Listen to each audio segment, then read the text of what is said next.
Stay alive, folks. Oh, so yeah, and then that's go. the last thing the doctor said about my rash. But I mean, it's. Is it? I think it'll clear up. You think it'll clear up? I hope. I mean, I hope gave me so a 50-50 chance. So I hope so too. I mean, all I know is it itches like hell, and I feel very uncomfortable. But when are we going live? Have you tried essential oils? I've rubbed all sorts of stuff on it. Believe me. Before and after the rash. But dude, listen, if the shampoo and the comb doesn't work, I'm just gonna give you fucking butter.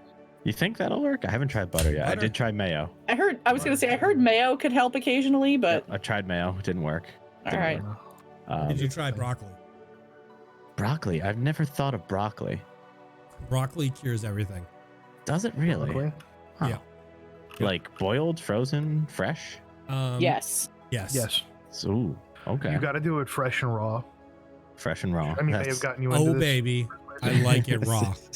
A little bit of ODB in this piece. Okay. Mirage. I'll try that. I was thinking about just taking some sandpaper to it and seeing if that can like get it off of there. But Sandpaper? No. Sandpaper always gets me off. I was gonna say use a Dremel, but use a rotary tool. Ooh, that would be good. Diamond tipped. I got a belt sander you can borrow. That would be fantastic. Angle grinder for sure. You don't mind if I angle myself onto it? Orcus Mirage Manu 13, welcome on in. Hey. Oh yeah, we're live. Oh, we're live? What? Oh. We're live. What's going on, guys? How's everybody doing? We're live. We're live. Hey, boy. we're live. Look at you guys. Pitter patter cats. What's up? How's everybody doing out there in the Twitch community? We have chat. We have the wonderful cast. Ono Hey, look, it's that guy whose name we've been saying wrong. for like 6 months. So look, it's one of the cops. It's not Ono the cops. So Ono the cops. Hey, I Willis. gotta tell you this, okay? So I wake up the other morning. To a text from not a text, a message in Discord from Decider12, and he says to me, he goes, I gotta tell you something that's been bothering me. So I'm like, okay. I'm waking up, I see this message, I'm like, looking at my phone with one eye because it's glaring light and first thing in the morning. And I'm like, what's going on? He's like, that guy in the community that supports us who supports us really well. And he listed your name, and I said, yeah. He goes, you've been pronouncing it wrong. And I'm like, this kept you up at night? And he's like, obviously.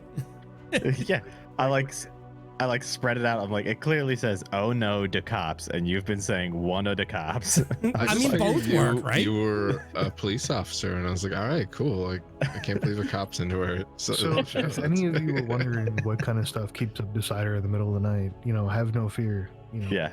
Now you know. Now you know. Knowing is half the battle. Yeah, This is- that's pretty. I yeah. just want to point out, this is how much he cares about our community, that he's Right? willing to lose sleep like that for our I community. do. I gotta do, admit, it's that's true. kind of wicked, man. His flaw is that he cares too much. Yeah, Really. yeah. You know. Is that It really is. a flaw, though? Which is why from this moment on, I no longer care. Welcome, He got it all out of his system. welcome He on is in. out. Welcome on Behold. in, Tony Waz. Behold his Hello, field everyone. of fucks. Yeah. See that it is barren. See that it is barren. That's a good one. It's good to Alrighty. see y'all. Welcome on in. So, are we ready to kick off the intro? Has there been enough shenanigans and tomfoolery? No. Oh, I think we could rummage some more, but Luna, You know. I mean, we can Luna. do something, right? do me a favor, Luna. What? Go step on a D4. Hey, Ooh. All right, see you in a couple minutes.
Welcome back, everybody, to this Sunday night at the Tabletop Tavern on the How I Nerd channel, episode 25, The Dead Walk.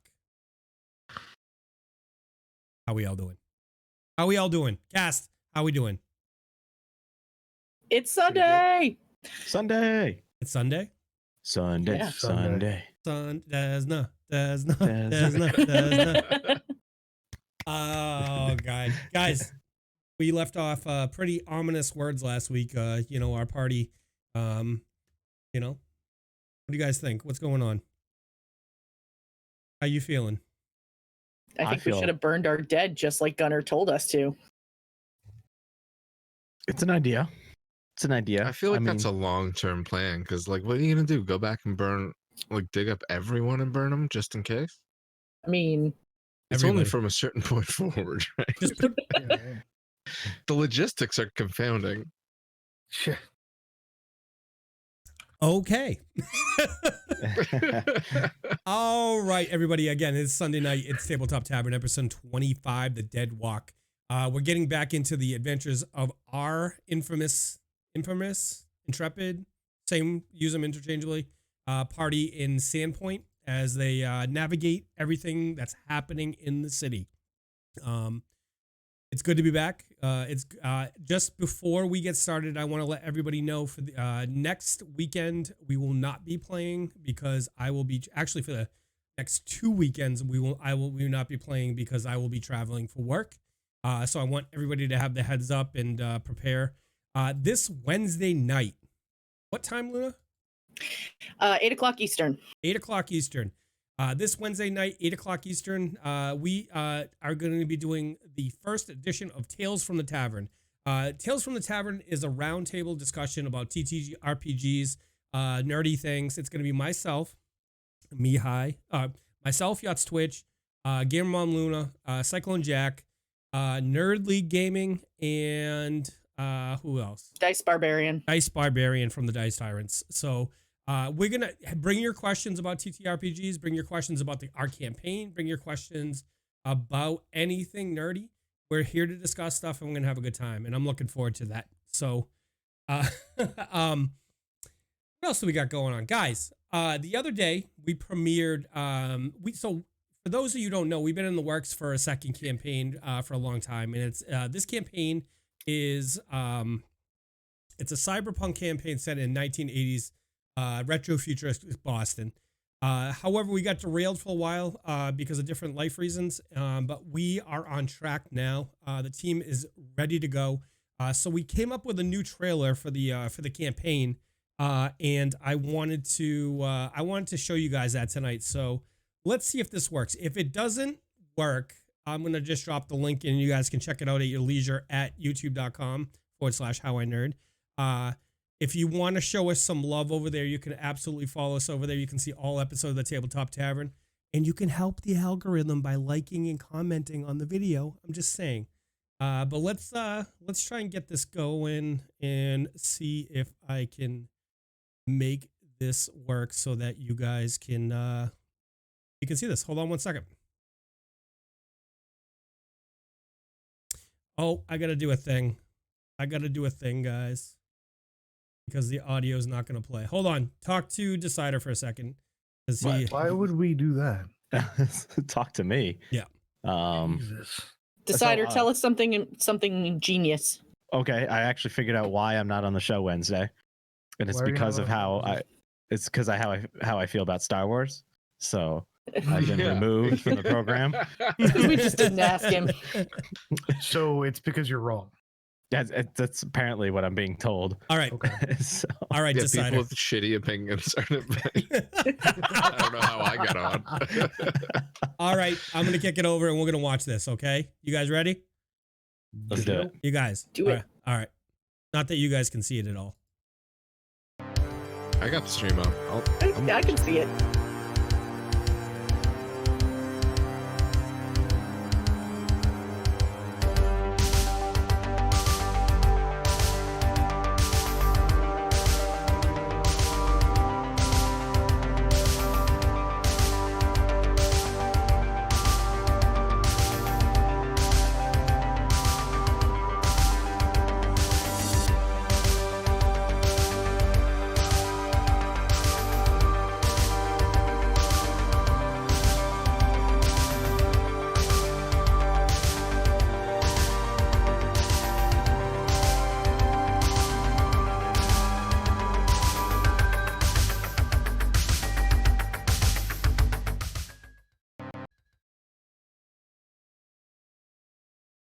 do you guys think of that? What you know about that?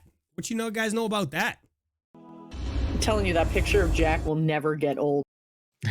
I'm just saying, I look like an enforcer from the Gambini crime family. Just saying. That's a little bit, Mr. Fisk over there. When I first saw you post that picture somewhere, Jack, all I could think was, "Yep, he is definitely in the mafia." Yep. All right. So for that campaign, it's going to be a really good group of people. It's going to be a lot more darker than this campaign. It's going to be more of a noir.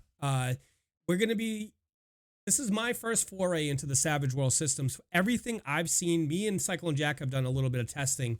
We made his character in the game, and we did a lot of testing, and I really like the system. I'll be honest with you. We had a little fun with the combat too. It worked really well, man. Yeah, I think it did. I think it's going to flow very nicely. Yeah. But the tone of that campaign is going to be a lot different than this. It's going to be a much darker, much noir a game. So I am looking forward to that. So that'll be coming soon, most likely right after PAX, kind of around the time when Tabletop Tavern 2 starts, which Decider, that guy up there, is going to be running, and I'm going to actually get to play in. So I'm excited I get to play in a campaign. We're still working on that campaign, finding a cast for it and getting everything going on that. But we get a lot of good things coming this year, guys. We're going to have 3 campaigns on the channel, plus the round table talk. So I'm excited about the content that's going to be put out. You know, I have had the pleasure of working with this cast, and anybody we choose to work with is going to be talented. I mean, look at the other cast. We got Astropub, Locan Plays, Dr. Dune, who's a moderator for Davdithas and our channel here. We have Atomic, who used to run a D&D podcast. He's really good people. We're going to have a lot of fun. And I'm excited to ruin their lives in that game as well. Because with a noir, nobody wins. Nobody ever wins. So without further ado, I am going to request that our staff right now rolls a d20 to see who's giving the roundup for this week.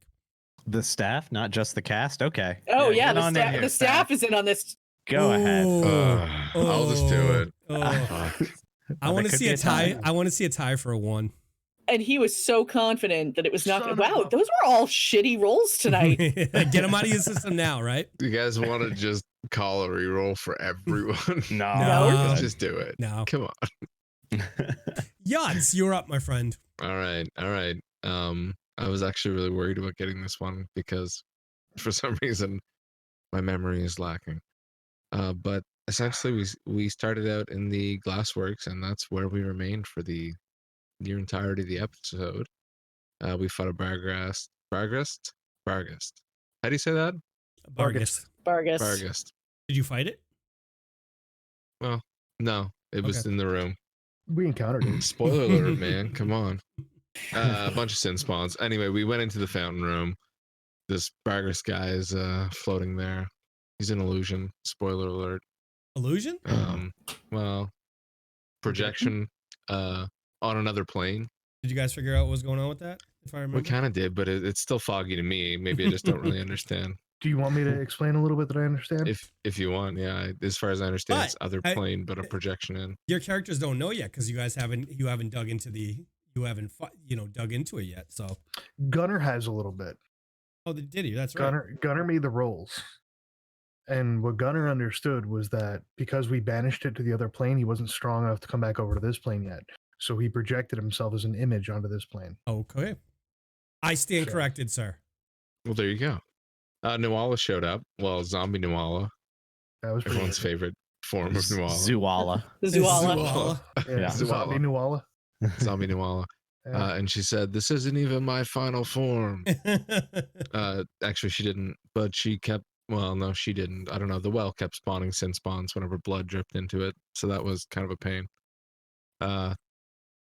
Let's see. What else? Yeah. I guess after we finished up those sin spawns into all, I'm sorry, I'm having a really hard time with it. Oh, that's okay. And now I'm like having a minor panic attack because I'm like, You just gotta say something, man. What- Just do it. Just Do you Words. take over for your brother? I'll give you this. no, one. it's fine. I sure? appreciate it though. Mike's gonna fill in the dirty details later, I'm sure. So we finished up that fight and we made our way out. And we tried to destroy the fountain. I believe Davdithas had a way to purify it. We drained it of its power Oh, you for did. now. Well, for now. For now, For unless now. we started killing So, Sunspawn again. Do you 'cause it would guys charge it remember back that? up. Do you guys remember the particulars about what was going on with the well there, the rune well? I do. Yeah, I do. Okay. God damn it. I feel like such an idiot. I'm sorry, guys. No, you're Sorry. Hey, it's the first sorry of the night. Sorry. There we go. Sorry. Sorry, yeah. Sorry. Hey. We knew we'd get it out of him eventually. It's always good to hear it. Okay, so we drained the well of its power by finishing off the Sunspawn. Then we I guess we head upstairs, Mhm. pushed past some guards, and they said something, this is why we burn our dead, but not at all. No. They said, undead people, look out, everyone. That's Just not like how that. It went down at all. Just They like said that. just like Can you that. please Guys- just tell? I'm sorry. All right, Davdithas, can you let our people, I'm gonna- our community out know how to get rid of the rune well that has been plaguing the town? I believe it needs to be purified by a priest, a mighty Okay. priest, a priest mightier than me. So what needs to happen is we need to drain the water and fill it with holy water, then boil it for 24 hours, and that'll destroy the Oh my artifact god, power. yeah, that's right. Okay. Yeah, I don't have the ability to have that much holy water. Actually, you do. We just have to drain what's in there, fill it with regular water, and then use the bless spell, and it automatically makes it holy water.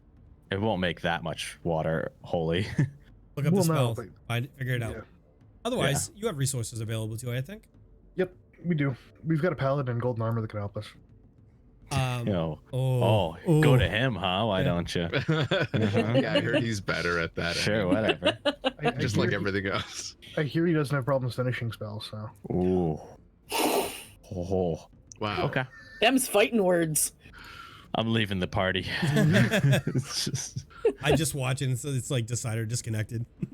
yeah. Alrighty. Alrighty, folks. So we're about ready to get into it. We're about ready to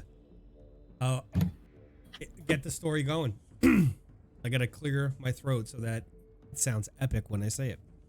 If I may, real quick, Sure. I can bless water, which turns 1 pint of water into holy water. And how long does it take? It takes it's a first of all, it's a 1 first minute. level. It's a first level spell, so I can only do 3 a day. So I can do 3 pints a day. I think I need more water than So that. we're camping downstairs for the next I can year. I can do another 3 pints, so that's 6 pints a day. What's the What if we volume just of get the all well? the acolytes from town to come down with us? Is that the way you say it? Acolytes? Accolades. Yeah. There you go. Acolytes. I mean, yeah. you got some priests there, so Yeah. maybe they have a stock. I don't know. Maybe you guys have skills. You'll figure it out. You're smart. Make a giant potion. Yeah, we're getting a bathtub of holy water, and we're just gonna bring it downstairs. It's all good. You and your bathtubs. Listen, I am not calculating volume, so we're doing generalizations here because I'm not mathing. I'm not mathing. You have to be able to calculate the volume of a sphere and then account for how much of the dip is there. And the average wing speed of a Can anybody do unladen swallow. water displacement formula for Mhm. liters per volume? Is that a thing? Pints Oh per yeah, liter? absolutely. We can calculate this out. I'm gonna need Alrighty. all episode. I did want to mention to the people that gave me. There was a couple of people that gave me rolls last week. Gave me pluses to my rolls, and I did use them. I just don't like to announce it. But they do get used. Trust me.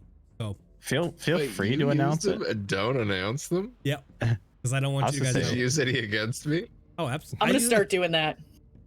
Oh, I totally want to know Yeah, when you're doing it. That's I'm gonna hilarious. use my bonuses and not tell anybody. I need to know who to get angry at. So if you could announce it, so I can get angry at them. Yeah, whoever screws me over is getting banned from chat. Whoever indirectly screws me over through Mike. He doesn't have that ability, folks. So, you guys ready? You strip me of my mod privileges immediately. Sword's gone. Sword's gone. Sword's gone. Win some, you lose some. When last we left off, our party exited the Sandpoint Glassworks, whereupon they saw a couple guards who approached them and said, "The dead walk." It was just like I said, dead guys over there or something. Exactly. What That they is said. totally the same. Mm-hmm. So Gunnar pauses, and I look up at Idabrix, and I look at the guards. Y'all are so attached to your... Where? At the garrison. I don't know why you're still here. Because we just came out from the We underground. literally Yeah, but I just just walked out told the you door. the dead are walking. Yeah. Oh, right. This is where we run, and I take off. Okay. Clunk, clunk, clunk, clunk, clunk, So- clunk, clunk. Clink, clink, clink, Clank, clink. clank, clank, clank, clank, clank. All right. So as you guys may have remembered, that the garrison is in the top. It's in the northwest part of the city. It'll probably take you about 10 minutes to chug on over there. You guys are able to pass Davdithas because he is wearing bad armor. Yep. So let me know what you like to do. I make sure Idabrix is secured to my shoulder before I take off like a bat out of hell, because Forward! Go, mighty steed. because suddenly Gunnar is in fact a mount. I don't know if y'all heard. And the next feat Idabrix is taking is Spirited Charge. Yeah. Who runs Bartertown? Idabrix runs Bartertown! So yeah, full kilter. We're going out to find out what's going on. Okay. As you guys make your way up to the Sandpoint garrison, there seems to be a scattered panic throughout the city. Not necessarily on the southern part of the town where you guys came from, but as you get closer to the the garrison, people are looking around, kind of confused, and it looks like they're all looking over towards the garrison and trying to, they're looky-loos. They're trying to figure out what's going on. So. When you get up to the door, when you arrive at the garrison, the guards rush you in as you enter the building. And as you're into the building, you see a group of guards rushing Mayor Devon and the other civilians outside of the building. As she rushes past you, she screams, "Hemlock's in the basement with the dead. I heard his scream. Go help him, please."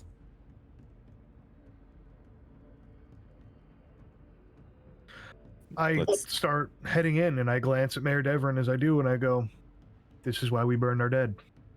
You take the time to say that? As I'm walking, absolutely. Are you Okay. sure? As you arrive at the stairs of the garrison basement, the screams of men assault your ears before you even can make it down. Stumbling up the stairs, the face of your friend, Sheriff Hemlock, framed in blood with a rank smell hangs about him. As you look, he sees you, and his eyes open, and he says, the dead, they walk, they walk, my men, those brave, they, and as the last word falls from the lips, he falls to the ground in front of you, unconscious on the steps. Can I go up to him and try to stabilize him? Sure. Okay. Give me a heal check. Heal it is. That is a 21. Okay, so Holy. he's laying there. You reach down and you kind of like check his body for wounds real quick. You see there's scratches on him on the side of his head, like up towards his scalp coming down, and a little bit of blood's coming from there. Davdithas, you smell that familiar smell, that rank putrid smell that you had previously smelled, but you think he's stabilized. You think he's he's laying on the steps, like midway on the steps, but he is definitely stabilized. So Hey, stable for now, but we should probably get him out of here. How far is the guard? You would have to carrying up about 10 to 15 foot of steps to see if there's any guards up there. I'll try and do that real quick. See if I can get him out of there. Give me a strength check. Before he starts carrying him out, I spin my my targe free, and I mutter in Old Norse as my chest glows, and I channel positive energy. Okay. We'll go with it's 1d6. So everybody heal back 5 points. Okay. Davdithas, as you reach down and try to grab Sheriff Hemlock and hook under his arms and carry him up the stairs, your weak arms are unable to successfully pull him up. A little help here, Gunnar? Having not unsheathed my blade yet, I grab Sheriff Hemlock by the scruff of his neck after having healed the party in the area. I don't Hopefully know. that does something against the undead and for Sheriff Hemlock as I pick him up off the ground by the scruff of his armor, and I begin dragging him out. Okay. He said scruff of the neck, and I was like, I don't know how much scruff people have. It's like, oh, I'm gonna run God. over and grab a foot and pretend that I'm helping. Okay. Not All like right. really pretend. I'm gonna try to help, but I know I'm not really. I'm just going to interject really quick. I have a +1 from Onorda Cops. Candleless has given a +1 to Mihaly. Mac Jackal Ranger has given a +3 to Idabrix.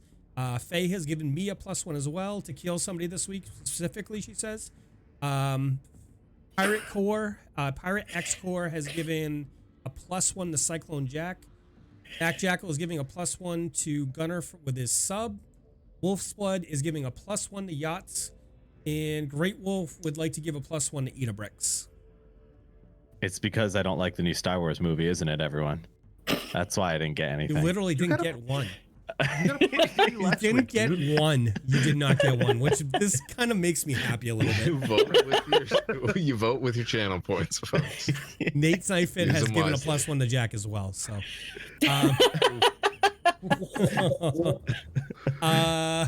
and Mac Jackal has given me a +2 as well to kill the cleric. Kill the cleric.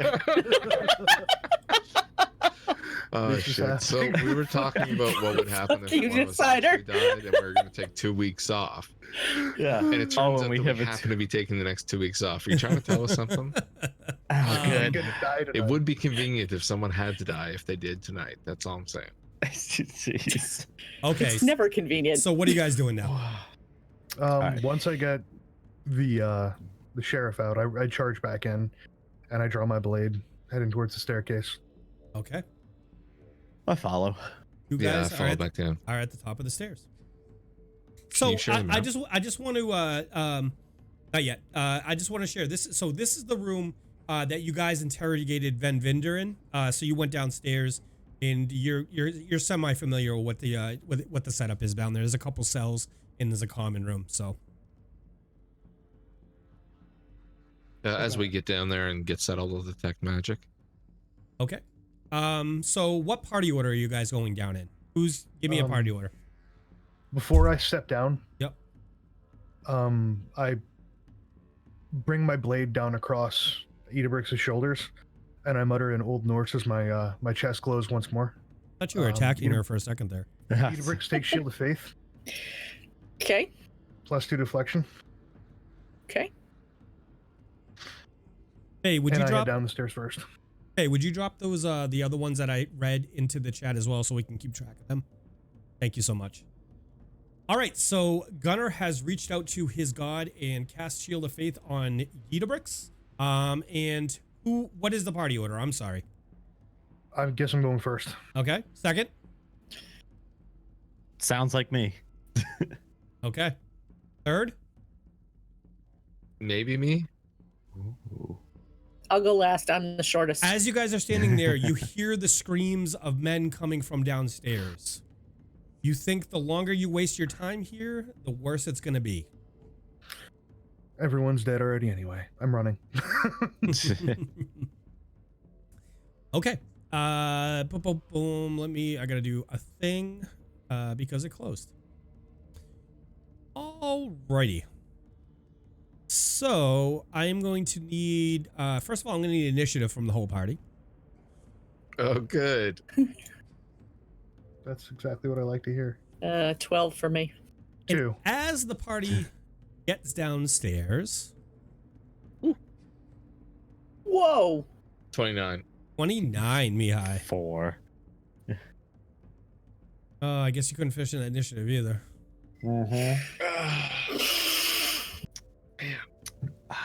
It's all gonna come back to you. Oh, that's right, folks. I am going to be playing in a Decider campaign, so karma is a thing. It's a whole thing. It's gonna be. That's right. Okay, so as you guys get downstairs, I shared the map with you. I'm going to need to drag your tokens, and you guys can position yourselves accordingly. Not that. We don't need that. We need Idabrix, and we need a Davdithas and a Gunnar. All right, so you guys are on the map. You should be able to see the map now, right? Yep. Right. Yep. We good to go? Yep. Good to go.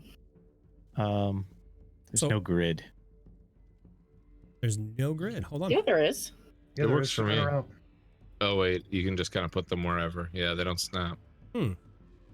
Layers. I mean, that's fine. We Snap can the grid position on. it. I just turned snap to grid off.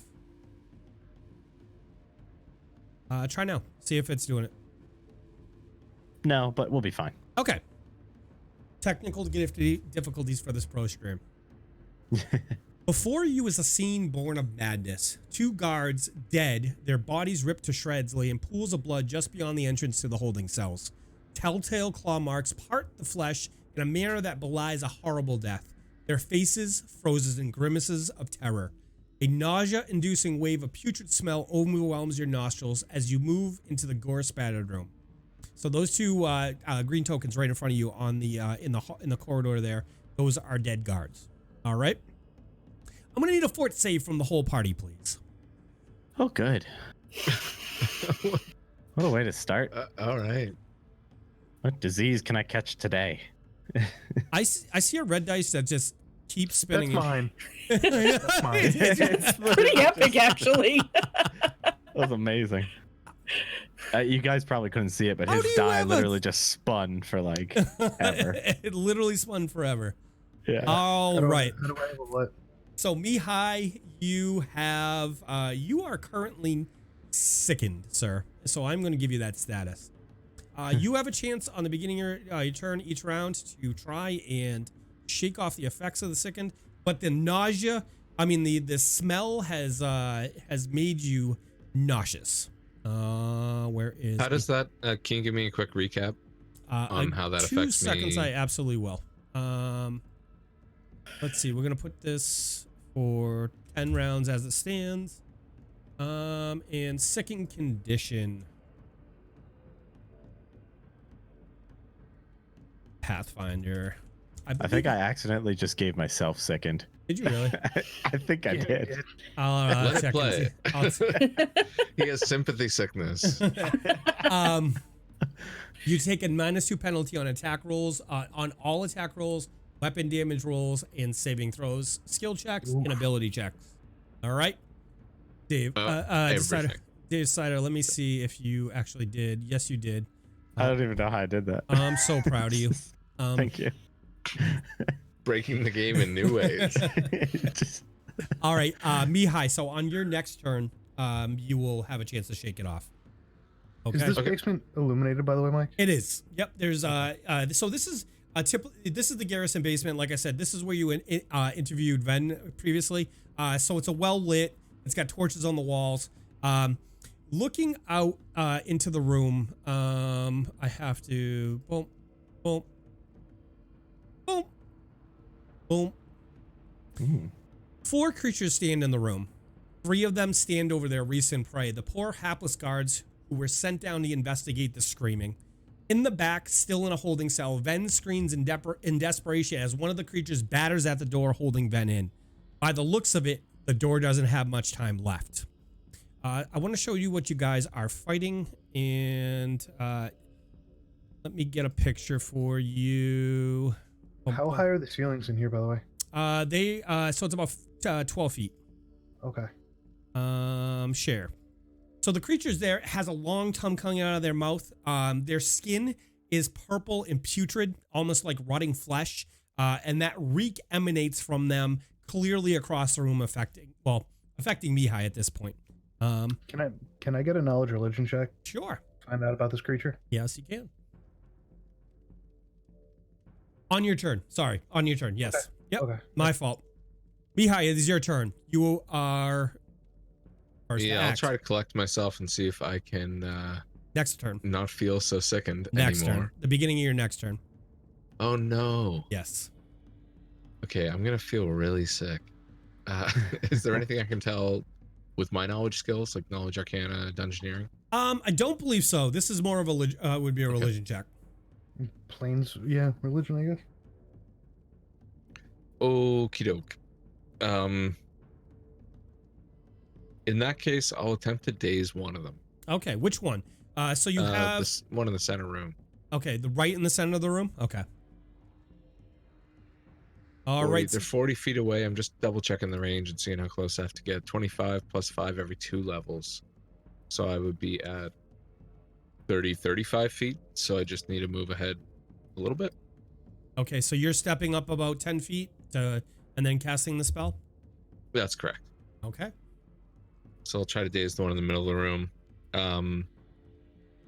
It looks like it rolled a 16 versus my DC 14 for a successful save. As Mihai tries to step forward and daze his enemy, the spell hits the creature, lights go off, but you don't think the creature is affected at this point.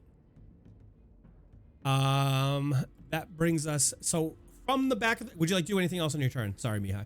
I'm just going to look back at the party and go, no good. I'm going to ask the party to do me a favor. When you are done and you have no more actions on your turn, let me know you're done. Yep. Sound good, guys? Sounds good. All right. Yep, Okay. All right. So from the back of the room, you hear Ven cry out, "Save me! This door is almost down. I can't hold it off much longer." So that red square, I couldn't find the door icon to use, but that red 5-foot square there, that icon is the door. All right. Sounds good. All right.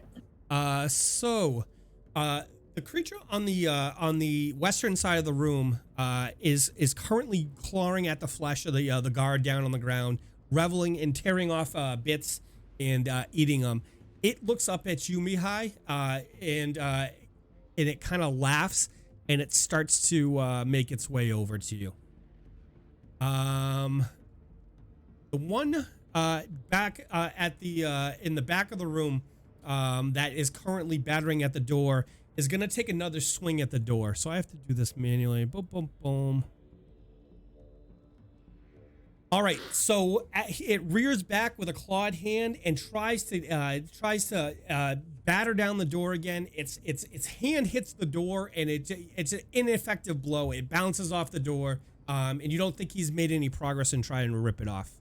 That brings us to the creature that is directly in front of you guys.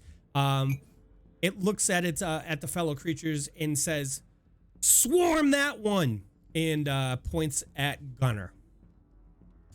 With that, it's going to move up 20 feet and stop before you, and the long tongue rolls out of its mouth and it hisses at you guys. Idabrix, it is your turn. Let's see. 1, 2, 3, 4. Okay. I can move through where Gunnar and Mihai are, correct? Because they're friendly squares. Friendly squares. Yep, absolutely. Okay. Let's see. So I'm going to move up to right in front of Mihai. That's going to be 20 feet, and I'm going to swing at it with my short sword. Okay.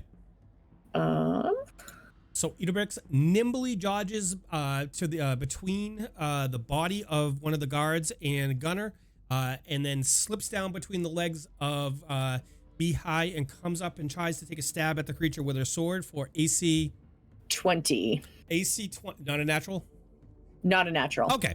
All right, so 15 plus 5 for 20. So as she comes through the legs of Mihai and she drags her sword up to the front of the creature for how much damage? For 3 damage. All right, so the blade swipes up and leaves a line of gore along the chest of the creature right there.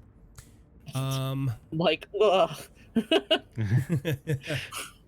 So on the eastern side of the room, one of the The final creature is still just digging into the flesh of the guard on the ground. The guard is currently screaming as it dies a horrible death. And that brings us to Davdithas. It's your turn. Like to see what I can find out about these babies. All right, let's see your roll, sir. It is a 22 for knowledge religion. Okay, so Davdithas, what you're looking at is a ghast. These creatures are typically haunts. Their normal habitat is a graveyard or subterranean areas. They're known to have a ghoul. When they bite or claw somebody, they're known to transmit ghoul fever.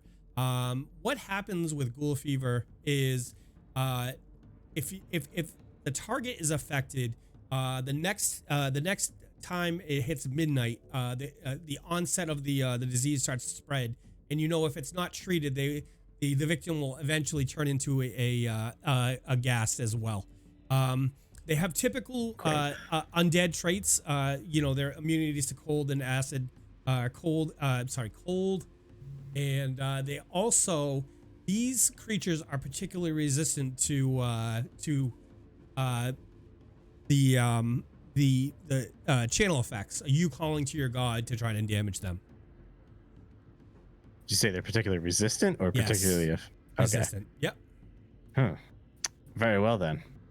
I just yelled at the party. I just go, "Don't let them scratch you!" As I move up next to Idabrix, pulling out my Morning Star in the process, and I'm gonna take a whap at him. Okay. A whap. A whap. Okay, let's see that whap.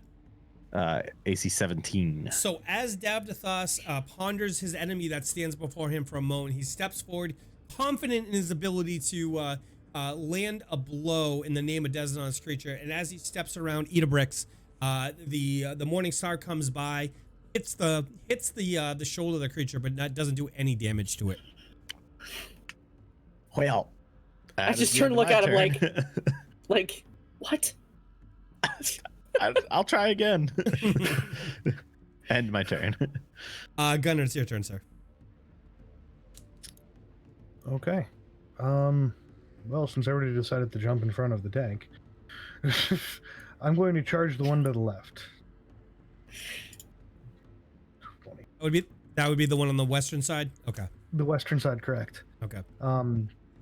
Drawing my blade as I do, I let out a loud and audible snicker, and I bring my blade down across my foe. All right. For AC...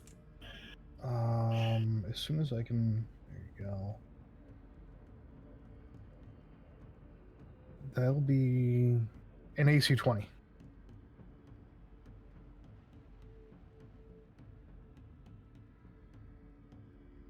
Please hold. Technical difficulties. My mixer stopped recognizing my input. So as Gunnar runs across the room and lands a blow on the creature, it effectively connects into the side of the creature. He takes a whopping 10 points of damage. So the blow cleaves into the side of the creature, separating the flesh of its. And you look down and you can see the yellow rib bones of the creature show through the side of its side. I'm not done quite yet, my friend. Sure. I have a religion check to make. Yeah. Because I didn't hear all of what Davdithas said to us. He only repeated some of the information. So I'm going to go ahead and give you a knowledge religion check to find out if there are any weaknesses or anything with a 19. So this creature has like I said, like I explained to Davdithas, it has the typical undead traits. So it would be particularly, it would take particular damage from fire sources. Fire sources. I ran out of breath there. You're good. Gunnar screams out, "Fire, no cold. Don't get scratched." Gunnar, you additionally, excuse me, I'm choking. Gunnar, you additionally know that this creature has a paralysis attack as well. As a free action, I also scream out, "It'll make you freeze." Okay. Mihaly. Oh, I'm sorry. Are you done, Gunnar? Yep, that'll be it. That's my fault. Mihaly, your turn, sir. Okay.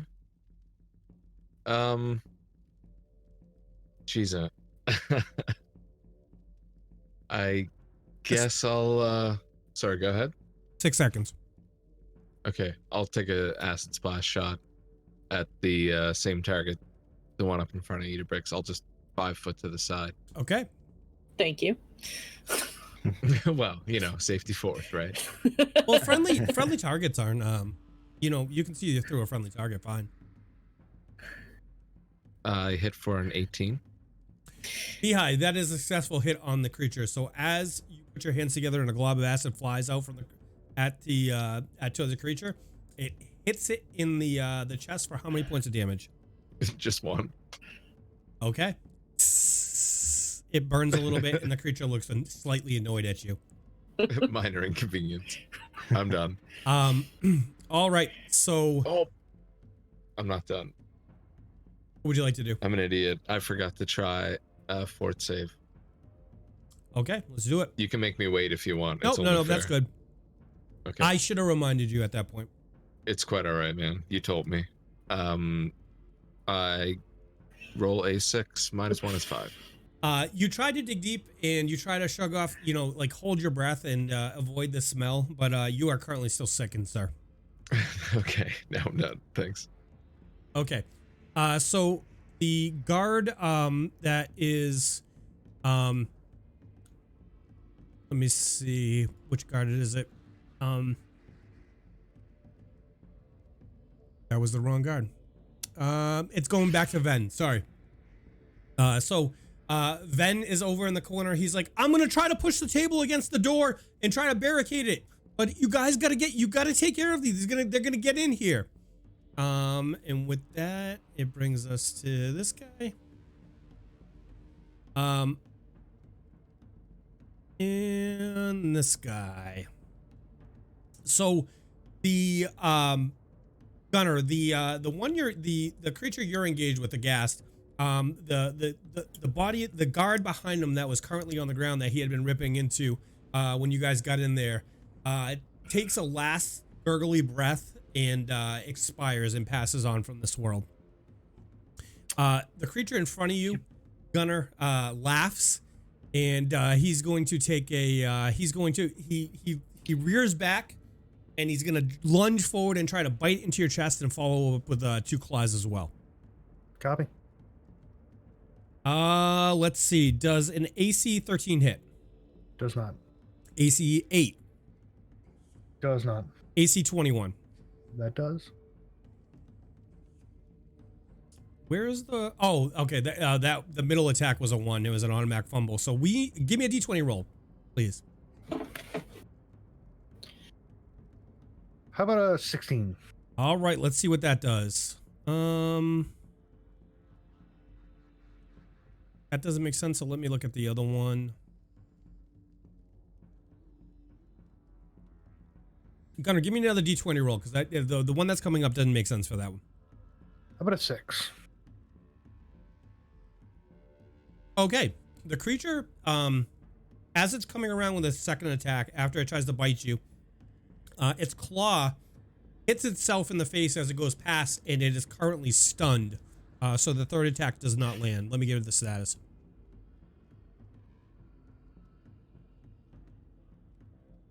Okay. With that, it brings us to the gas that's over there trying to get into the room with Ven. He sinks his claws into the door and is going to attempt to rip the door off its hinges. And let's try to do that.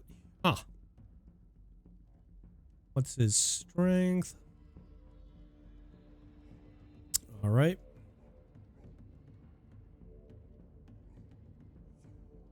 So he rattles the door. His claws lodge into the door, and he rattles the door. And you think he does a little bit of a damage to the sill around the door, but he's not quite able to get the door open. Okay. That brings us to the guard in the middle of the room. You look down, and blood is freely flowing from his body. He's not quite dead, but you think he's not long for this world. Idabrix, the creature in front of you, seeing you available, is going to, she looks down and sees a small foe, and thinking you're an easy strike, he's going to try to bite and follow up with 2 claws on you. Does AC 22 hit? Yes. Does AC 17 hit? No.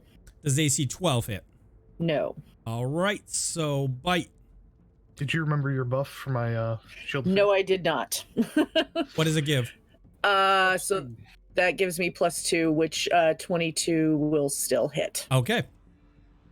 All right, so Idabrix, he bites you for 4 points of damage, and let's look. We're gonna have to have you roll a saving throw for. Give me a fort save, please. 8. Idabrix, you suddenly, the muscles in your body suddenly lock up, and you're just standing there, and you're not quite sure what's going on.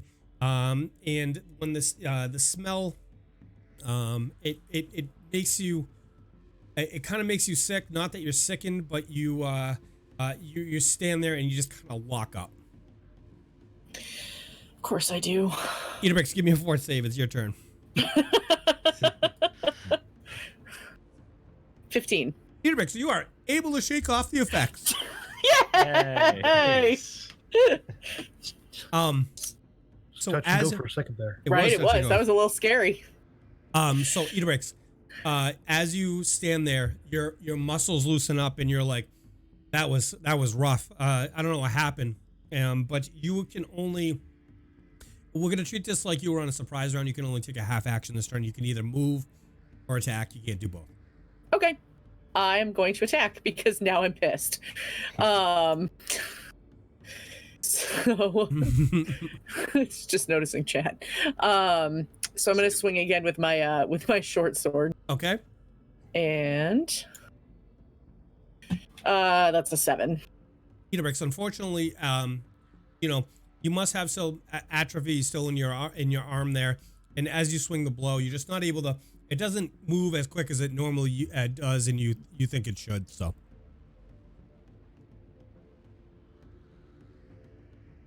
That's it. That's all I can do. Okay. That's all I can do, guys. All right. So the ghast on the eastern side of the room raises his claw, looks at the party, and it laughs, and it plunges its the claws of its hand down into the throat of the guard at its feet, rips to the side, and picks up his fingers, takes a little bit of the blood, and licks it off his finger and laughs at you guys. So that guard's dead. Davdithas, it is your turn, sir. All right. I'm going to move straight up to the last guard that's on the ground there. Taking an attack of opportunity? Yep. Okay. Coup de grace. I just put him out of his misery. No. Give me 1 second. I gotta grab his thing. It's okay if you want to decline it. I think he, you know what? I think he's gonna use, which one should I use? Should I use the +3? I'll use a +1. From who? I'm gonna use a +1 from one of the cops to try and, From who? oh no, the cops. Oh no, the cops. And, okay. and, he's gonna take a swing at you with, I'm sorry, he's gonna take a bite at you as you go by. AC 12. That's gonna miss. Okay, so as Davdithas runs by the creature, seeing the guard on his on the ground, the creature snaps out at Davdithas as it goes by, and but Davdithas is able to duck under the blow and makes it safely over to the guard. Yeah, I am going to then switch out one of my first level spells. Okay. For a Cure Light Wounds. Okay. So it's gonna say I cast a command, but that's the one I'm switching out. I got you. Yeah. And I am going to cast Cure Light Wounds on him. So role play this for me. How does this happen? So as I attempt to slowly run away to the best of my ability past this creature, and it takes a little bite at my thick armor, I swiftly put away my Morning Star, grabbing my holy symbol, And as I'm marching over to him, I just say to Desna, this man is on his last legs. Save him. And I reach down and give him that healing touch. Okay. So, hold on. I have a thing in my way. All right, much- I'm going to heal him for 9. Okay. So Davdithas, as your hand touches the chest of the guard that's down on the ground, the blood starts to reversing flow back into his body. The arterial bleeding that the guard has going starts to stop. The blood starts flowing back. The skin of his wounds start to knit together, and as you look, the flushness comes back into his face, and you think you have successfully saved this guard's life. And my turn. Okay, Gunnar, your turn, sir. I'm going to 5 foot to the northwest and continue my rapid onslaught Okay. of this individual. Okay. I am going to use a +1 from Nate, Okay. and I'm going to beat this man into submission as I start swinging my sword around and come at him from a downward angle across his collarbone. Okay. So as Gunnar takes the sword blow, what you hit AC what? 23. That's a hit, sir. All right. And he takes 11 points of damage. So as Gunnar uses this crossbow, comes down through the collarbone of the creature, she goes right through the collarbone like a hot knife through butter, slides down through the chest of the creature and out the side of him. As you watch the body, Idabrix. Sorry. So as you watch, the blade comes down through the creature, through its collarbone, slides out the other side, and the top half of the body just shears off from the creature and falls to the ground. It splits and it's dead. Okay. Now instead of my standard action for a move, I'm going to use my intimidate skill to demoralize enemies in the room. Okay. I need the creature's hit dice and wisdom modifier. +10 is my DC.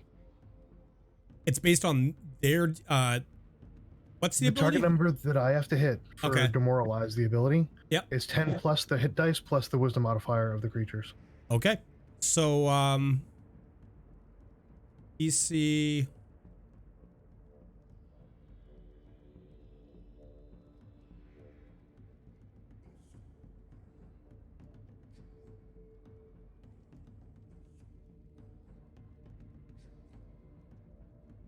$15. Okay. As I fell the ghoul, I scream out into the room, "Each one of you shall perish to my blade." And that is an 18 to intimidate. Excellent. So So they are all shaken. they're shaken. Okay. So, ooh, sorry guys. So Gunnar screams out to all the creatures in the room. Does it say how many rounds, Gunnar? Let me look that up. I'm sorry, I closed it down. If you're successful, the target is shaken for 1 round. For 1 round. Okay. Yep. The duration increases by 1 round for every 5 by which you beat the DC. So you only beat it by 3. So Yep. So only 1 round. okay. So let me give him shaken. That one is dead. Okay. So the 3 of them are all shaken at this point.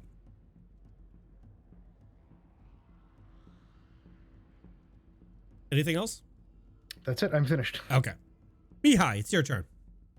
Try to get rid of Okay, that oh. sickness. Yeah, I'll start by making a fort save. I'll use a +1 from Wolf's Blood. Okay. Thank you. Hopefully it's worth it. And a 9. Mihaly, the reek of the smell, it just is attached to your clothes at this point, and it's just permeating into you, and you still feel nauseous. Okay. Trying to hold it together and not puke. I'm gonna move as fast as I can. Okay. I'm gonna run past Idabrix and over to the west of the room, south of Gunnar, Okay. up against the wall, and I'm gonna spin around and fire an acid splash dart back at the ghast or ghoul engaged with Idabrix. Okay. So, how does the spell go off? I put my hands out and fire a dart, and it flies for the head. Okay. And I roll a 17. So as the dart flies out of Mihaly's hand and lodges into the side of the head of the creature, for how much damage, Mihaly? 3. 3 points of damage. So the dart tears a tear in the rancid flesh of the creature, and acid starts to drip out down his cheek. And I shout to Gunnar, "The door!" and point up to where we heard Vin's voice coming from. Okay. And that's it. Okay. You hear the voice from out there. I've wedged the table up against the door, but I don't think this creature's gonna have a hard time getting through it. And with that, it brings us to the goblin. I'm sorry, the I said goblin. The ghast at the door up there. He's still got his claws in the door, and he's gonna try and rip the door off its hinges. And yeah, let's use a +1. Oh, is that a +2? Ooh. Whose? I need to know who's responsible for Vin's death. Yeah, let's make We'll use a +1 from Faye. Our Faye. viewers feel really bad for killing off an NPC. +1 from Faye. Okay. For a 13. So as the creature is standing there, it rips the door to the side, and the door comes off its hinges and falls to the ground. In frustration, the ghoul looks and sees there's a table wedged up against where the door is, and he tries to launch his body over it and slashes at Ven. But he's still on this side of the table, but he's like leaning over trying to slash at Ven with his claws. So Davdithas, the guard in front of you, gets to his feet, and he picks up the halberd next to him, and he nods to you, and he's gonna step up to the ghast that's engaged with Idabrix, and he's gonna swing with his halberd at the creature for AC 19, which is unfortunately a miss. So he comes across with a halberd, and I'm sorry, he would be right here. My fault. It's a 10-foot reach. He swings from right there and takes a swing at the creature, and is unable to extend it in time to connect it with the creature, the ghast. That brings us to Idabrix. The one in front of you is going to step to the side of you, and as it steps to the side of you, the eastern side of you, it's going to try to take a bite out of your shoulder and rip your belly open with his claws.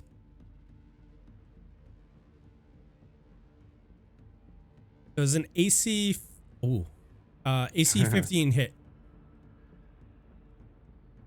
You're muted, I think. It does not. Okay. AC 25 with a natural 20.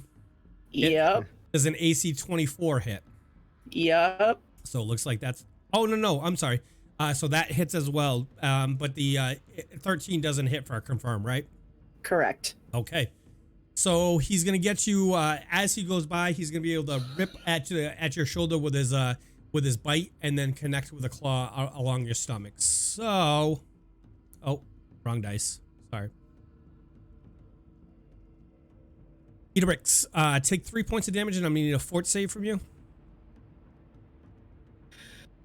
Okay. 19. Okay. And then, oh, why did that? I rolled the wrong one. I'm sorry.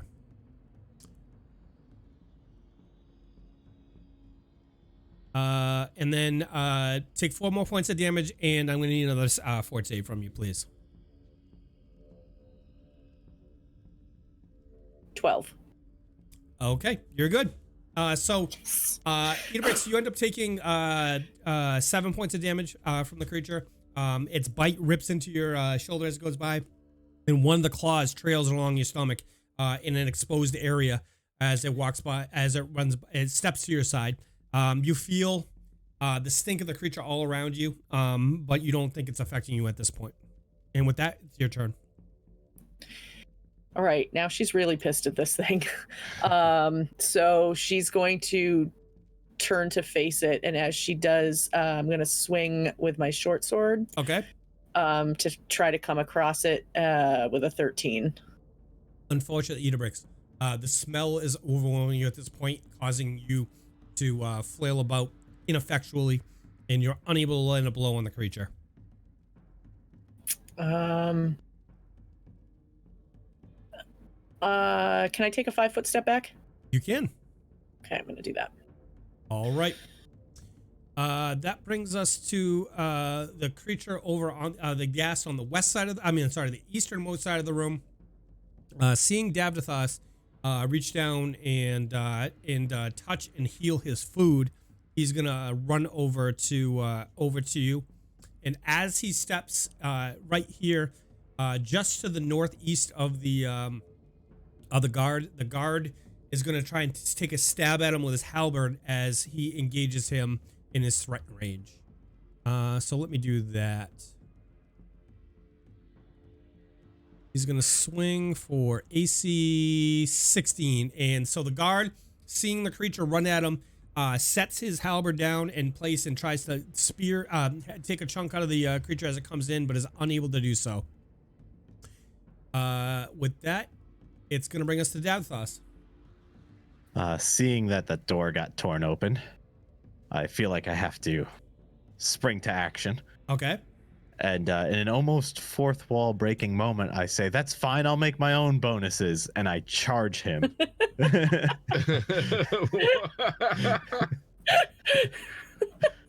And I'm gonna attack him with the Morning Star at the end of the charge. Okay, Deadpool. Yep, exactly. I look directly into the camera lens and I go, AC 8, it doesn't matter. So, Decider, unfortunately, in your rush to get over there, you're out of breath because of the weight of your armor, and as you bring your arm up, it's just an ineffectual blow. That's all I got. Gunnar, your turn. All right, so they are no longer shaken at the end of my turn. Okay. Or now. At the end of each of their individual turns. Okay. Yep. Now I want to get a quick rule clarification. Sure. The +1s, can we use them on damage or just attacks? Just attacks. Okay. I'm going to use a second Skills, attacks, save, stuff like that. Okay, I'm going to use my second +1 that was from Pirate Core, and I'm going to charge the same one that Davdithas ran after. Okay. And up over my head, I'm going to twist and bring my blade across the top of Davdithas. Okay. And attempt to separate the ghoul's head from his shoulders. Okay. Let's see this epic strike.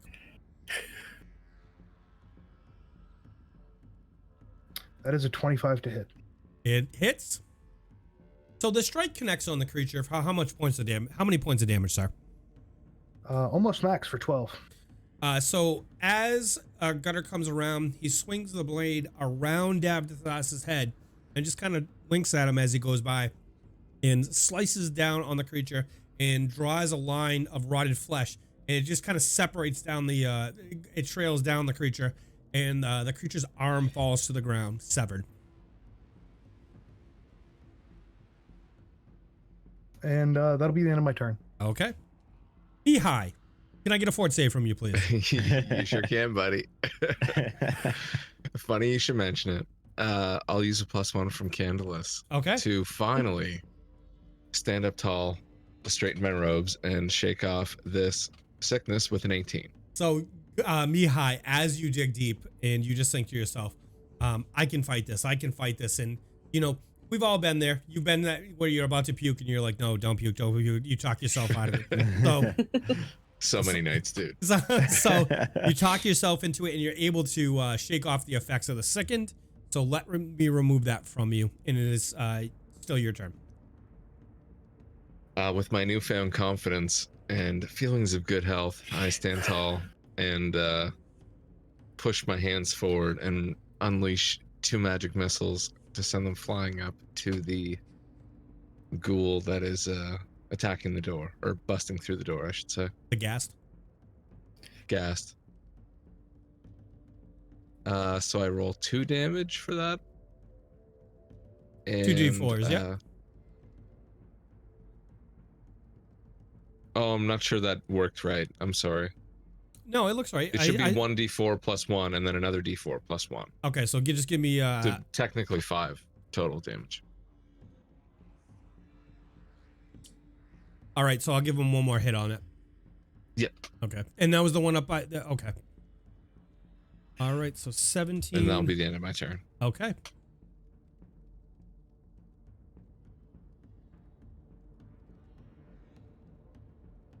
Why doesn't it?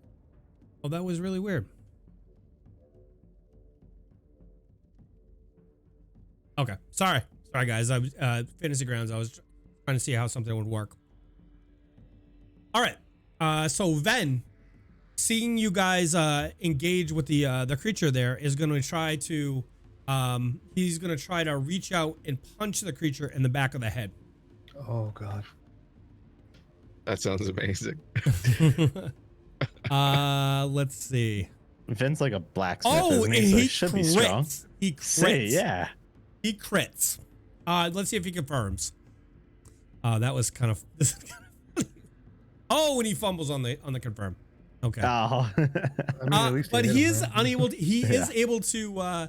He is able to roll damage on him. So as you guys watch, a fist comes out, and he hits the creature for 3 points of damage.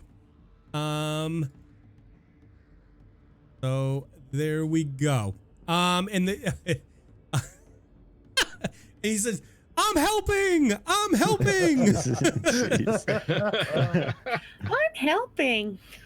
So the creature that just received the blow to the back of the head turns around and looks at him because he's now in range, and he is going to try to swing around with a backhand with his claw. Or here we go. I gotta do this manually. Oh, I gotta grab my D20, not my D12. For AC 19, and that would be a hit. He's gonna kill Van. Let's see. So damage, he's gonna do. He is going to. What does that roll? He is going to do 1 point of damage to Ven, and Ven has to make a saving throw now. Let's see if he makes it. So, as the creature, it turns around and it takes a backward swing at Ven, and it's the tip of one of its claws. It just rakes past Ven's face and opens up a little scratch along his cheek for a small point of damage. It's enough to scare Ven. And Ven is able to fight off the effects of the creature.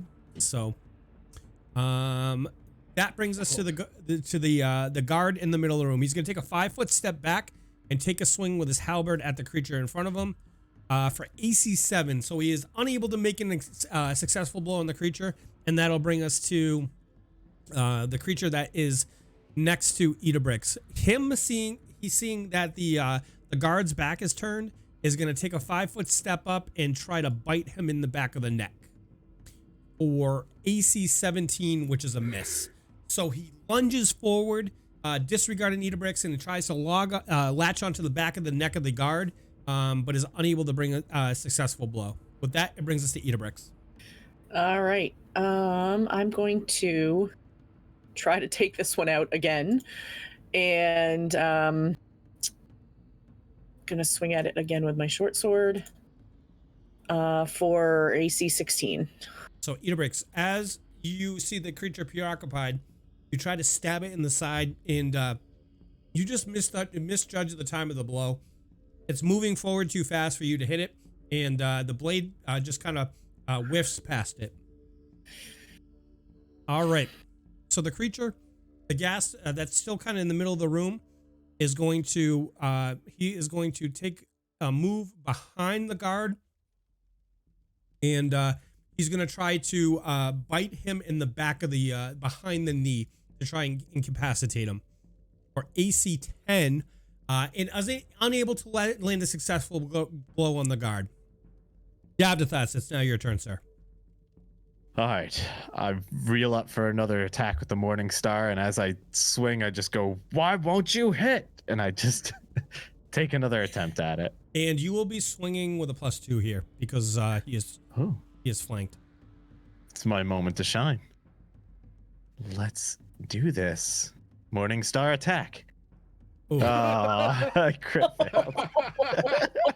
It's your moment to shine, man. Davdithas, What happened? give me a D20 roll, please. So Davdithas is rolling a 1 + 5 for a total of 6 and fumble.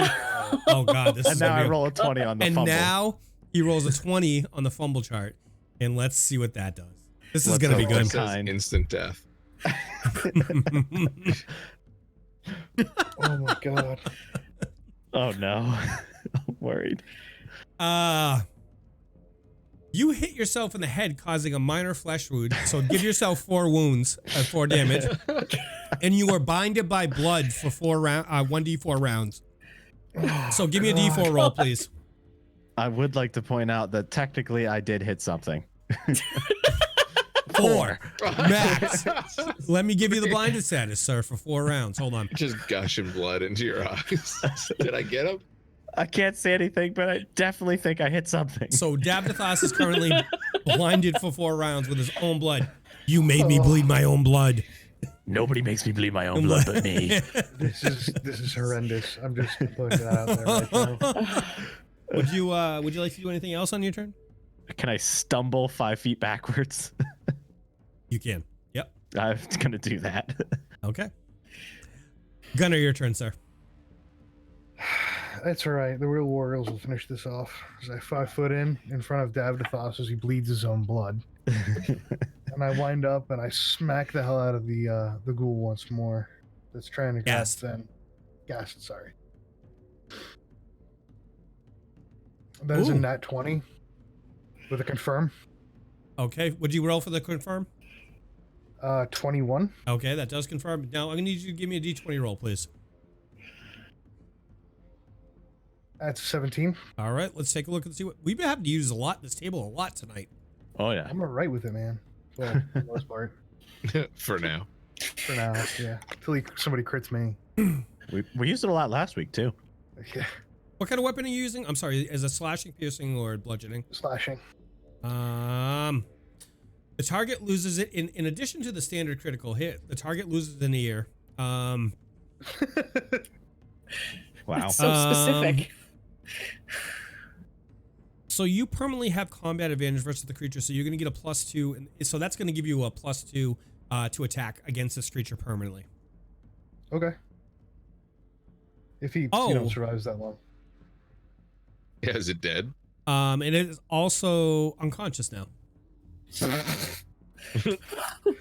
Why would you give somebody a plus? Why would you give somebody advantage to somebody and then knock them out? Like, I feel like that's...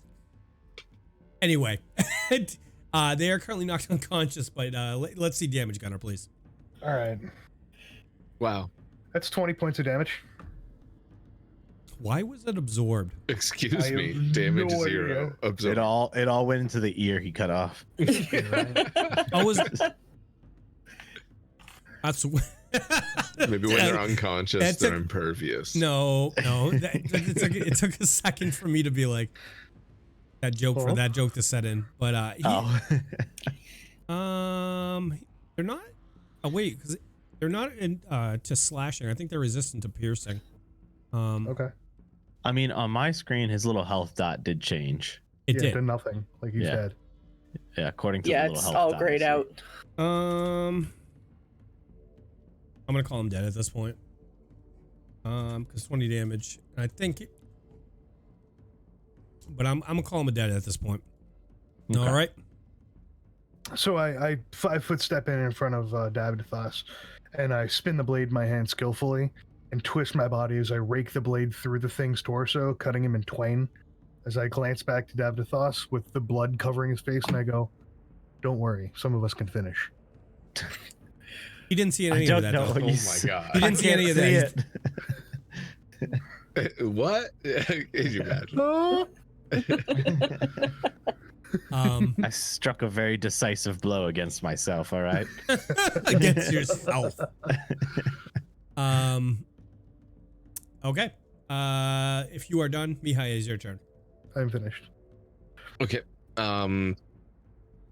Let's see. I'm gonna step forward a little bit. 5-foot step in towards Idabrix and the guard Oh, that's to why. attempt to help them. Gunnar. What's up? You can't crit undead, can you? I guess you can't. Well, continue. Let's see how this plays out. Okay. I'm gonna cast Daze at the one that was attacking the guard's ankles Okay. because I don't like when things attack the Achilles heel. It weirds me out. Okay. So I need to stop that right now. Okay. So let's see They rolled a 16 versus so my DC 14. as the spell washes over the creature, it grits his teeth and is able to shake off the effects of the spell. I just go, damn it, and that's it. They can be crit, Gunnar. I'm looking on my side. I'll figure out why that in things and stuff. All right. Okay. That brings us to Ven. Ven, being scared, seeing the claw come at his face and scratch him, is going to take a step back and decide that the creature's actually down. So seeing him down, he is going to peek out over and try to observe the battlefield. And he goes, "You guys got this. There's only a couple more.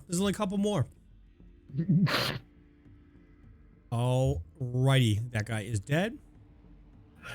The guard is going to drop his halberd and take out a heavy flail and is going to try to attack the ghast in front of him for AC 8. So it reaches back with his flail and comes around and tries to wrap it around the head of the creature, and it just goes over the top of him. So the creature standing behind him now, seeing an easy target, is going to attempt to bite, claw at him with a +2. So for AC 12, so the bite misses, and the two follow-up claws miss as well, and that'll bring us to Idabrix. Okay. I'm going to try one more time to hit this one that's right here next to me, Okay. diagonal from me. Okay. Oh, okay. That was almost a crit. You hit him. I hit him. What'd you roll? I rolled a 24. I crit on 19. So, Okay. but then it was a 6 to confirm. So, Okay. So Idabrix, seeing a vital part of the creature exposed, steps up with a sword and slashes at it for 5 damage. For 5 points of damage, landing a telling blow on the ghast. And that, excuse me. I'm sorry, guys. So the creature standing behind, in front of the guard, that's currently the toe-to-toe with the guard, is going to, gonna try to do a claw bite as well on the creature for, so his bite lands with an AC 24. One of his claws misses at 13, and the other one lands a hit. So let's do the bite. Oh, that's the attack. Don't need that. And of course a crit. So now it's going to do double damage. Oh, no. So he's going to do D4 to the creature, 4 points of damage, and then a claw as well for 5 points of damage. So a total of 9 points of damage. And the guard is going to have to make a saving throw, otherwise it'll be infected by the creature. So we get a 4. Oh, and he is able to shake off the effects of the creature. With that, it brings us to Davdithas. I'm going to move 20 feet towards the violence that is occurring. Okay. Actually, no, wait, I'm blinded, aren't I? You are blind, so you can move, I think, 10 feet. 10 feet, yeah, unless I want to make a wonderful acrobatics check. Which we know how well that goes at my -8 modifier. Your So, dex modifier makes me sad. what dex modifier? That's the point. So as I stumble around, I grab the only weapon I can trust in these days, and I just pull out my star knife, and I just kind of ready myself should anything come close to me. Okay. Alrighty. Gunnar, it's your turn, sir. Well, time to do some work. I charge the next one, Okay. and that puts me here. And I will swing at the next undead minion Okay. with a mighty blow across its back as I come running by, pausing at its side. Okay. So Gunnar runs up to the creature and kind of anime style leaves his sword out to the side and is going to try to attack it and hit in the back for AC. 22. That is a hit, sir. You are able to successfully land an attack on the creature. He takes 13 points of damage from me. So as Gunnar's sword hits the creature in the back, you hear the crack of its spine breaking, and his blade is firmly lodged in the meat of the gas. Anything else, Gunnar? And I think that'll be it because I charged. Yeah. Okay. Mihaly, it's your turn, sir. Quick question: can I consume a level 2 spell to cast a level 1 if I happen to already be out of No. my daily level 1 spells? No. That sucks. I thought I could. Can you? I don't think you can. I don't think you can. Someone messaged me and told me that I could. I believe it was Cotham, but he seems, I don't know. I don't want to put him on the spot. He said yes, you can in chat now. Okay. But that's okay if I can't. It's your ruling. Do it for this one, and I'll look it up right now. Okay. I'm going to cast Magic Missile, 1 at each of the ghasts. Okay. So the one up by Gunnar is going to take 5 damage, Nice. and the one down by Idabrix is going to take 5 damage. So Nice. as Mihaly puts his hands together and missiles unerringly fly out of his fingertips into the two creatures, respectively, they both fall to the ground dead. I make finger guns and go blowing the smoke, which I'm using prestidigitation to make little smoke from the tips of my fingers. Acting You super can, you confident, can. even though I'm terrified. Okay. Okay. I For was. future notice, I can. You can. Yep. Okay, thank you. Okay. And with that, we're going to be off initiative. Ooh. Oh, thank goodness. Thank God. Guys, that was a close call. I suppose I'll go up to check on Vin. I'm gonna run over to the guard. Okay. Are you saying anything when you get over there, or are you just you looking back?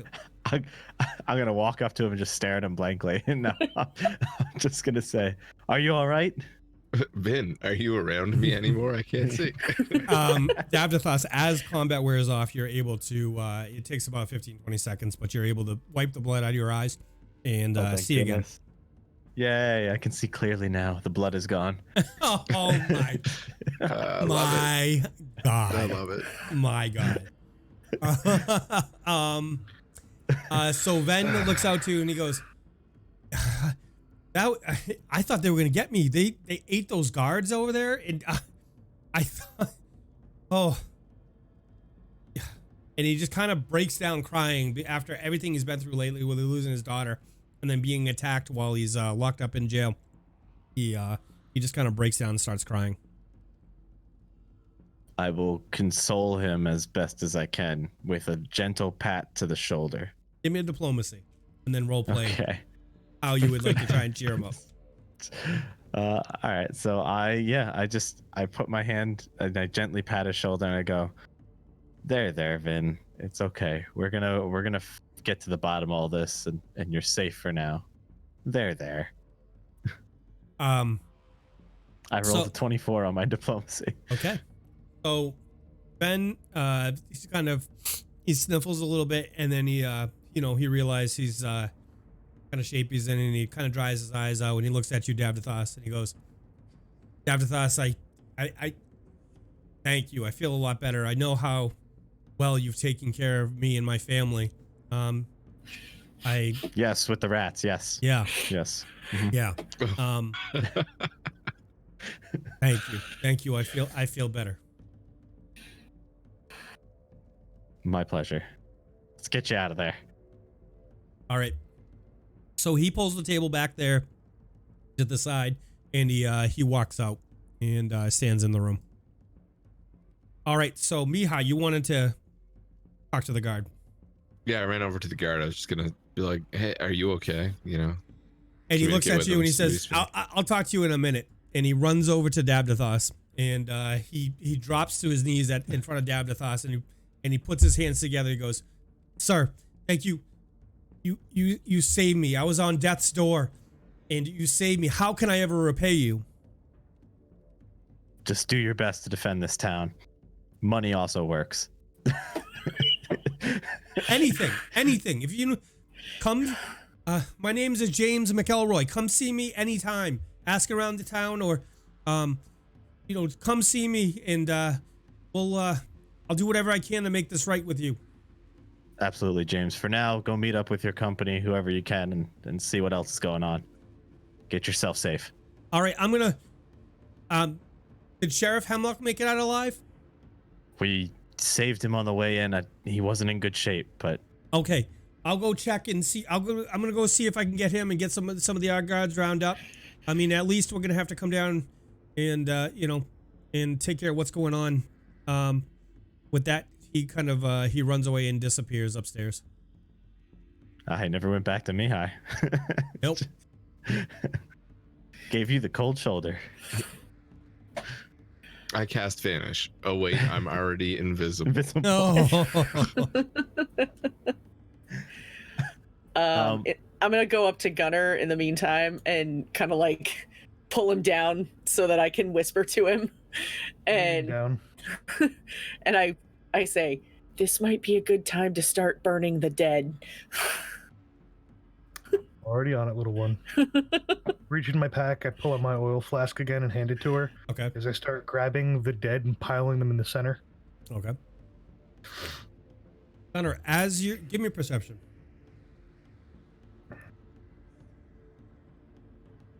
That's 10. Gunnar, as you're dragging the bodies over, in the pocket of one of the creature, there's a piece of paper hanging out. I'll take that, and once I get all the bodies in the center, Yep. I start stacking them and I begin searching them. Okay. There's not much on them. They have like ratty farmer clothes, and the only thing of note, so per se, is that actual note you found. See what I did there? Okay. I unfold it and I begin looking over the note, squinting my eyes. And with that, we're gonna take a 5-minute break. Oh, damn it. How are you gonna get out of that one? Get out of what one? What am I getting out of? Oh no. Reading. Find out next time on Dragon Ball Z. It's true, right? Guys, before we go to break real quickly, I want to again just tease that Neural Nexus 0 campaign that we have coming up. And for those of you who might not have been with us when we started tonight. So if you can give me 1 second, I want to play this. And again, for those who don't know, we're doing another campaign coming up, and it's going to be a cyberpunk campaign set in 1980s Boston.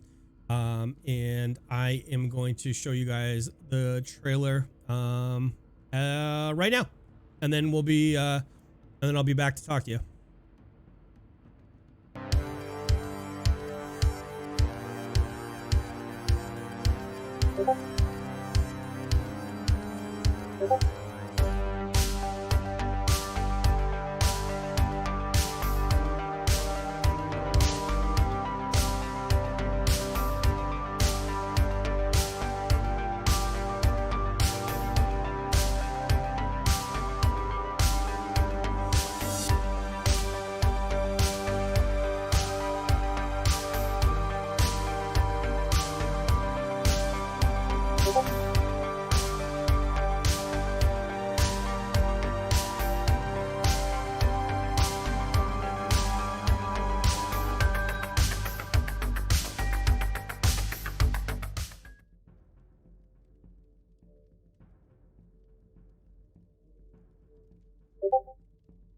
So, what do you guys out there think about that? What you know about that? That's and yes, Jess 320. I grew up in Boston, so that's why I decided to use that as the setting, and you know, little knowledge of the area, so it'd be a little bit easier to write that campaign. But if you guys want to show us some love, go give that video a like, drop a comment, share it with a friend. Otherwise, we're going to give the cast a chance to run to the restroom, and we'll see you guys in about 5 minutes. Hey everybody, we're going to get back to the action in just a second here, but I want to introduce myself. My name is Mike, and I'm the Dungeon Master for the Tabletop Tavern, and I wanted to fill you guys in on some things you might not be aware of. Our channel focuses on interactivity. To that end, for our subscribers, you automatically get 1 roll a night, and if you save up your loyalty points, you also have the opportunity to give our players a +1, +2, or +3 to their roll. Hell, you can even give it to me so I can make it that much easier to kill a player. It's a great way for you guys to get involved in the game. Speaking of getting involved in the game, if you join our Discord, !Discord, we have an RP channel that's an expanded lore from this world, and we have a great community of people in there that are keeping it all going offline.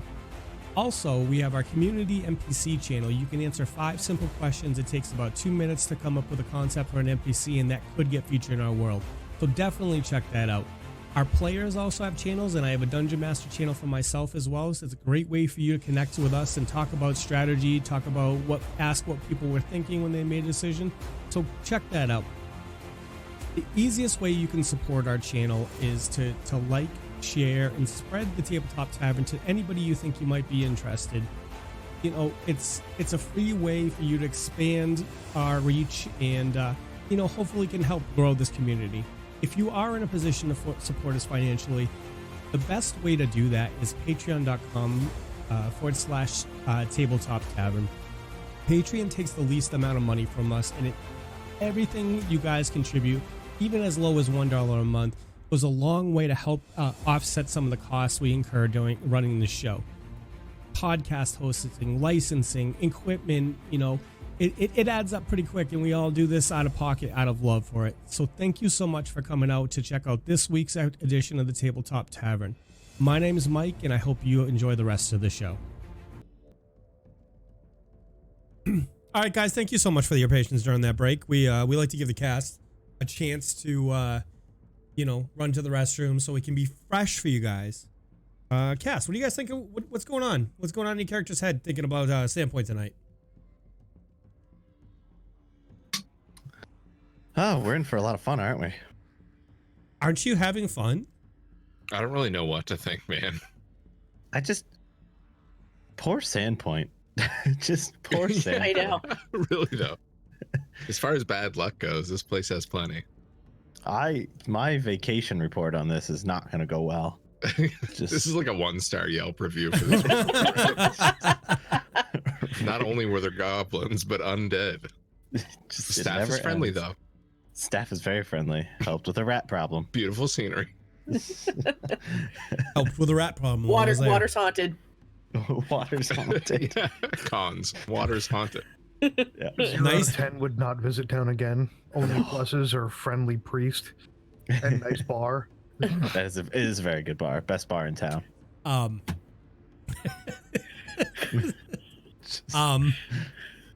Took a leisurely walk through the woods, got illusioned. Yeah, that's right. They also had a fabulous hat store. They did have a fabulous hat store. Yep. Yeah. Yes. Alrighty. You guys ready to get back into it? Yep. Let's do this. So Gunnar pulls out a note. And Gunnar's been learning to read, if I remember correctly, right? You gave it away, Mike. I'm a bad person. Could you read the note to the party, please?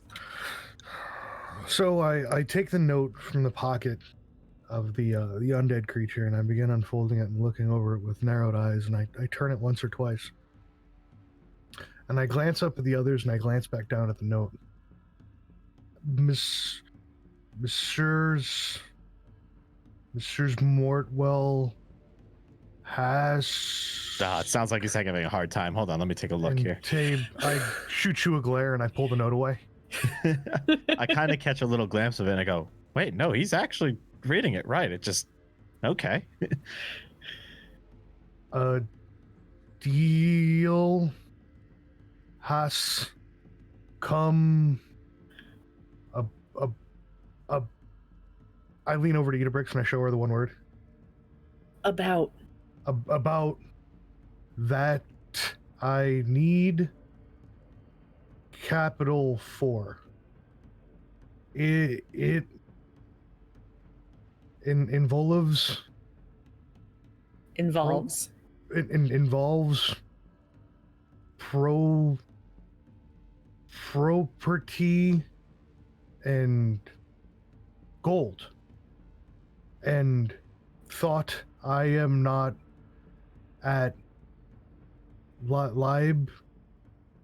liberty to tell you the exact details.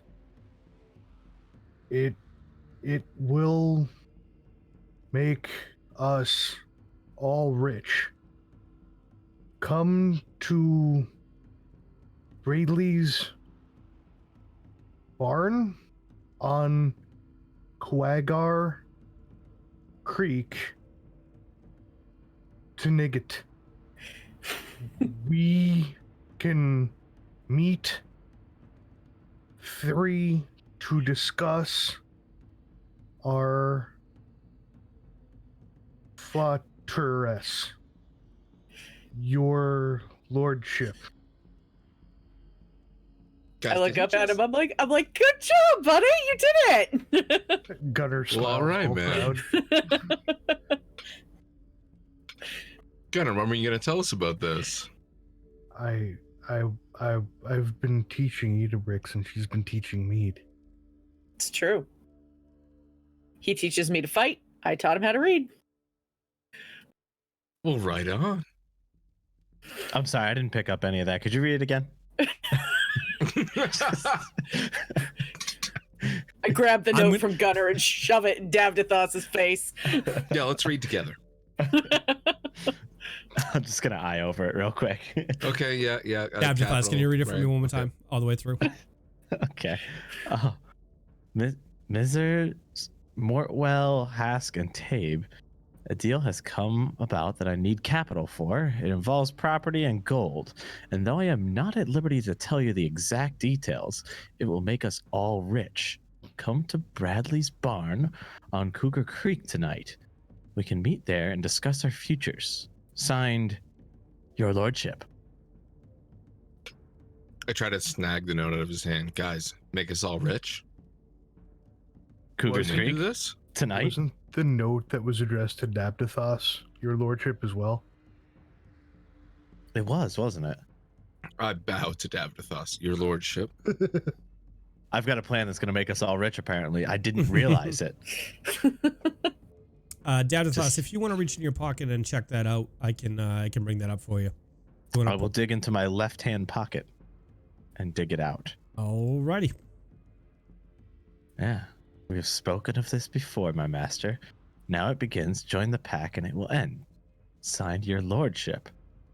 And the handwriting is identical. The typeface, the fantasy grounds is identical. It's identical. It's Look amazing. Arial, 11 point. Oh my god. at it. All right. So, In so, actuality, can I compare the signatures and see if they are similar? Yeah, give me I was going to do it if you didn't. give me a perception. Sure. I am good I don't at even know. perception. Let me look at your characters. I want to see something. Hold on. Okay. I want to see if there's a appropriate skill that would be better. I'm holding this perception. I'm ready for it. What's up? Pick me. I'd like to roll a linguistics check, please. Oh, that's a good one. I'll take that. I'll take that. I mean, my perception is like a plus 12, but That's a 19. that's pretty good. That Idabrix- allows me to also detect if anything is a forgery. Oh, nice. Idabrix, you feel like this is the same penmanship and the same the inflection on the characters is the same, and you feel like it's probably most likely the same person that wrote both of them. Yeah, I'm pretty confident that this was written by the same person. See how this J loops around like this and does the same thing on this one, and there's a weird little line that goes to the O in the word your. Yeah. Look at that. That's crazy. So yeah, I'm fairly confident this is the same. Well, so while they continue going over the note, Gunnar begins muttering to himself. And Idabrix, did you pour the oil over the bodies? I'm like, no. I want to search them, guys. I already did that. He did. He searched them already. But I did not get the chance to pour the oil. All right. Well, you're finagling. I'll begin dropping the oil on the bodies then. Okay. And once that's done, I look at everybody in the room and go, it is time to go. Agreed. Steel, light up the oil on the bodies and start stepping towards the exit. So, okay. So you pour. All right. So you guys pour the oil on it, and you're lighting it before you go. Yeah. Okay. How many? Okay. All right. So you guys light it up, and you go upstairs. Okay. Alrighty. When you get to the top of the stairs, you see there's soldiers milling about. Sheriff Devon is there. He's sitting in a chair, looks a little shaken. But as he sees you come up the stairs, he yells to you, "What happened? What's going on?" There were ghouls down there. We've taken care of your mistake and burned the dead. There were ghouls down there? Ghouls. Okay. I don't know how they got there, but they seem pretty intent on murder. Well, I mean, we had the bodies of the people that were murdered out at the farm the other day, and down there on they were in a side room. There was 4 of them. That was them. Yeah, these type of ghouls, if they scratch someone or bite someone, it can turn them into terrible, terrible things. Or gas? I have a hard time remembering what I saw. Ghouls. I kind of hit myself in the head. Just Gassed. Those bodies the other day, 2 days ago, we had a patrol of guards along the Lost Coast Road. They were assaulted by like a deranged man. I guess the only way to deranged is the best way to describe it. He was like feverish and he was sick and he was insane and his flesh was fevered, his eyes wild, his mouth frothing, and his clothes were caked with blood. That is the fever. It'll spread anyone that's cut, and if anybody perishes from that disease or dies after getting cut, they'll come back like this.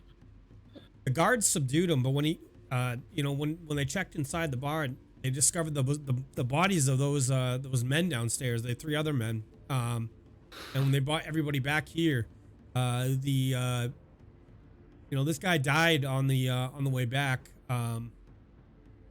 But the other people that died were Tarch Mortwell, Lenar Hask, and Gedwin Tabe. Wait, Mortwell? Mortwell.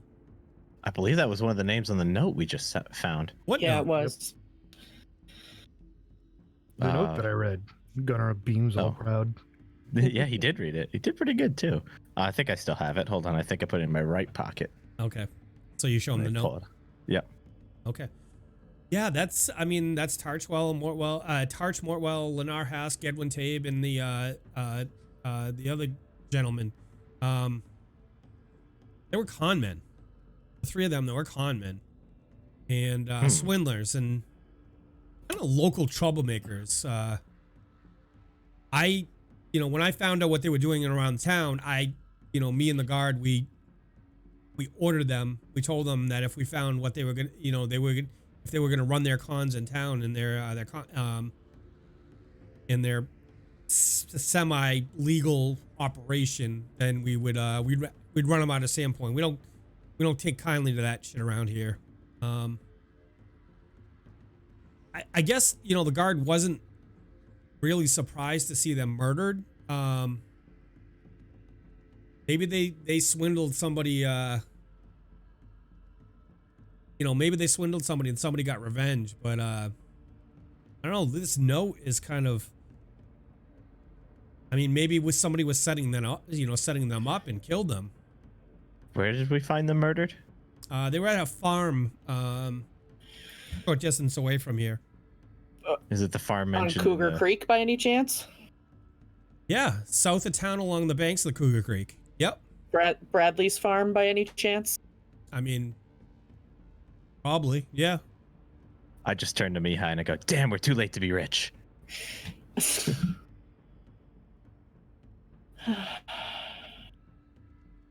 So this note led them there. Either this could have been a setup, or it could have been somebody knew they were going and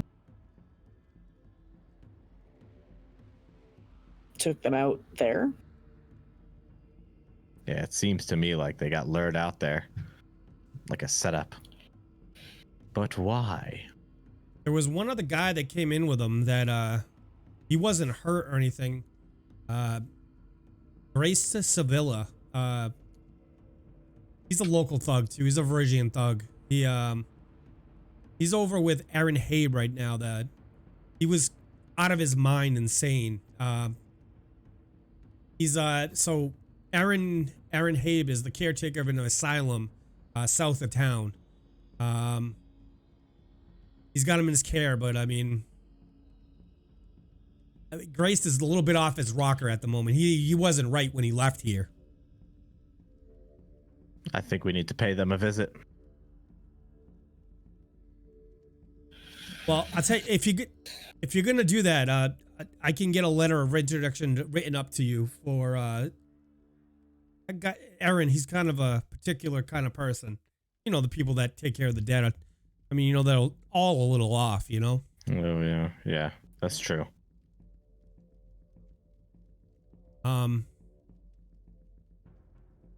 So give me a perception, all of you.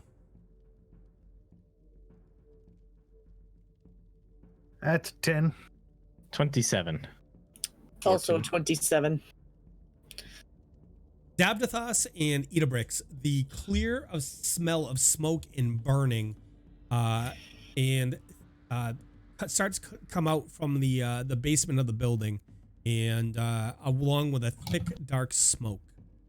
Oh, by the way, Gunnar lit a fire down there. You might want to pay attention to that. What? I just remembered. He what? Yeah, well, you know, there was dead things, and he might have lit a fire. You didn't bring him outside to what kind of fire? Oil? I just used a little bit of oil. Just start as an accelerant. He looks at you guys like you're completely idiots and yells, "Go get the bucket brigade. Go well, bring up the carts. Bring up, you know." It looks like you guys got everything under control here. Just Davdithas, how can you let them do this? Yeah, Davdithas, how can you let us do this? I point at Gunnar and I silently say to him, not to Gunnar, to the guy talking to me, I go, I can't stop him. All right, look at him. Well, you're gonna have to, because what if this building goes down, you guys are gonna take care of it. Oh, I'm pretty sure Mihaly said he got that under control. So I'm pretty sure we've no. All right, maybe we should help with this fire. I mean, I think the dead are thoroughly cooked at this point. Let's get this thing out. Davdithas, I need one more perception from you, please. Sure. 22. Okay. Thank you. That's it.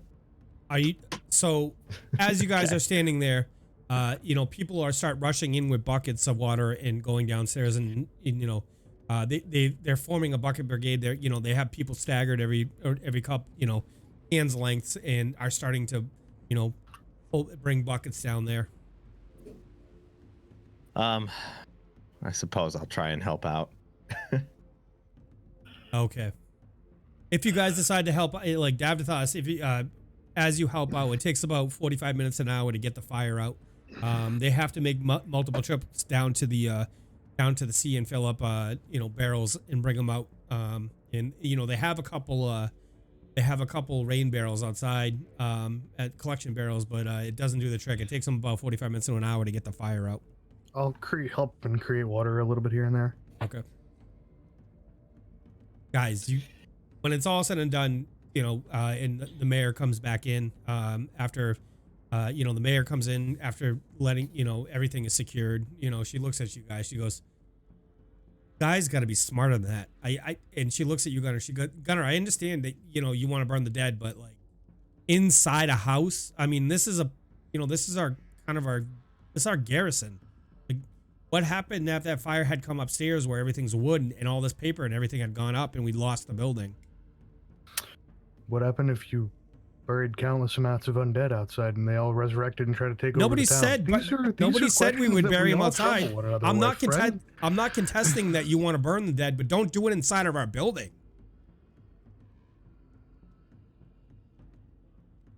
Understood? Oh, that's fair.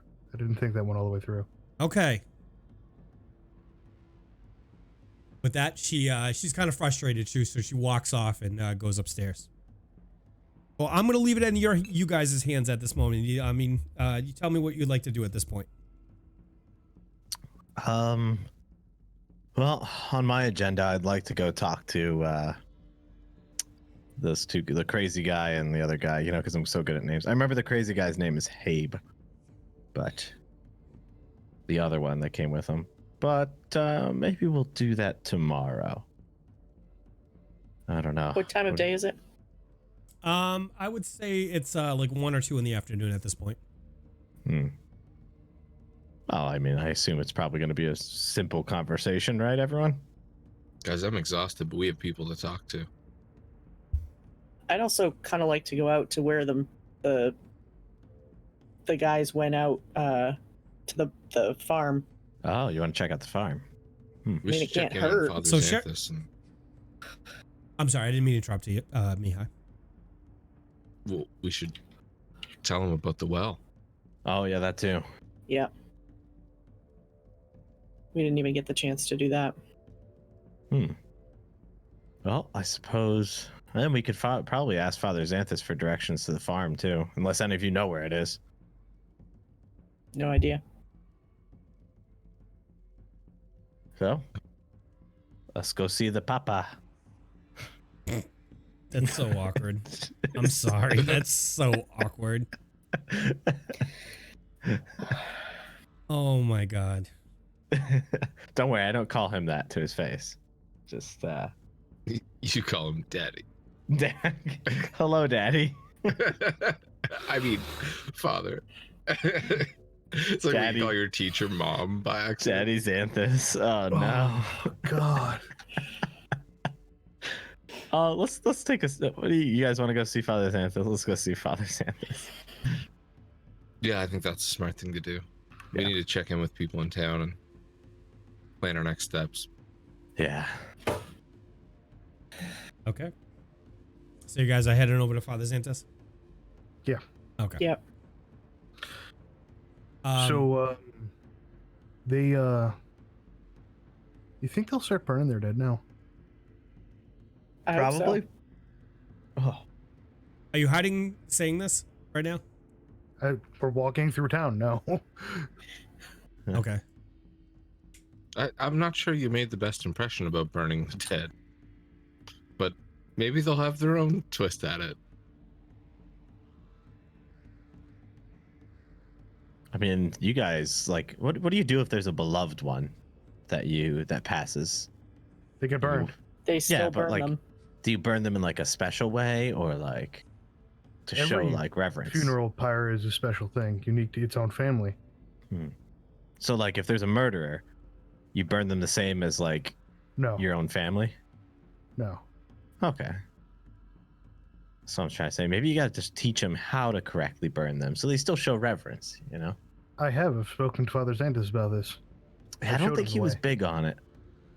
When we did the big funeral pyre for the fallen heroes, we did it. When I did Heron's funeral pyre out by the beach with Idabrix, I did it. Oh yeah, but he's still alive. He just doesn't have hands. Oh my god, but we didn't know that at the time. So we didn't technically burn him. We just had a symbolic. Who's got more than 2 thumbs and has tried teaching people multiple times? This guy. Wow. Did you say more than 2 thumbs? Yeah. Yeah, I've got 8 fingers too. You have more than 2 thumbs? Yeah, I have 2 thumbs and 8 fingers. He's just learning to read. Don't hold it against him. I wanted to know how many thumbs he has. He has 2. But he said more than 2. I just plow on towards Father Xanthus at this point. I'm like, screw it. I do not have the energy for this. It's a nice little conversation on the way. Okay. Idabrix, you if you're gonna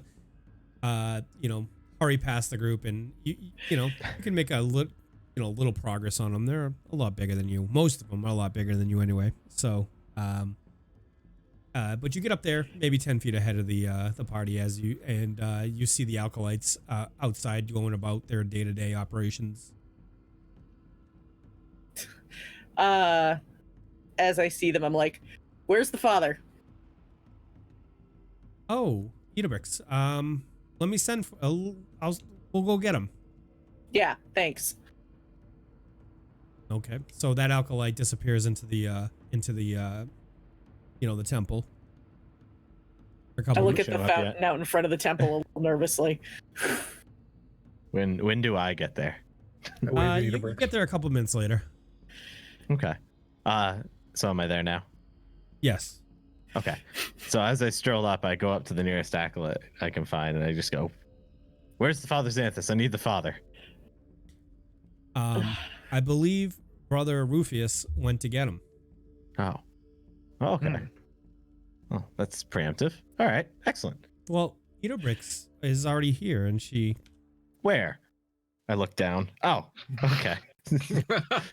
I look up at him. I'm like, hey, dude, I'm right here. How long have you been there? I stiff-armed Davdithas. Yeah. I look at Idabrix and I'm like, right, pointing my thumb over at Davdithas. Oh my god. I just look at Davdithas and I shake my head and I just mouth like, I hate you so much right now. After a couple minutes go by, Father Xanthus comes out, seeing the face of his friends. His face lights up and he welcomes you all in the name of Desna. Hello, Father Xanthus. Good afternoon. Friends, how are you? You look a little worse for wear. We feel a little worse for wear. So, do you know that there's a fountain that's we need help? It's bad. I need you to slow down a little bit, Idabrix. You guys require healing? Are you okay? Well, I could use some healing too. But yeah, we have a problem. So before Idabrix continues, Gunnar leans in and taps the tip of her nose and goes, "Boop." You're light. You're light? Okay. Roll it. Yep. 4 points. Boop healing. It's a new focus. Nice. Snoop boop. I just look at Gunnar and go, heck.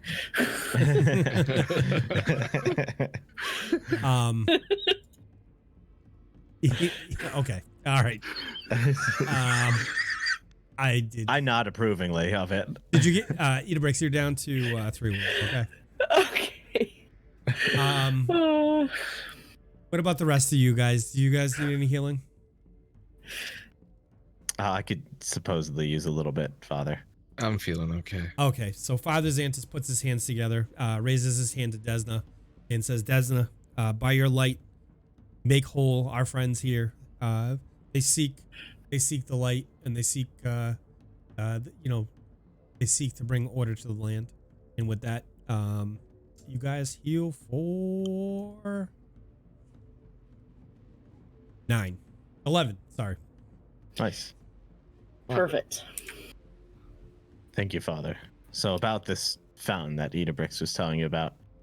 Explain. What's going on with this fountain?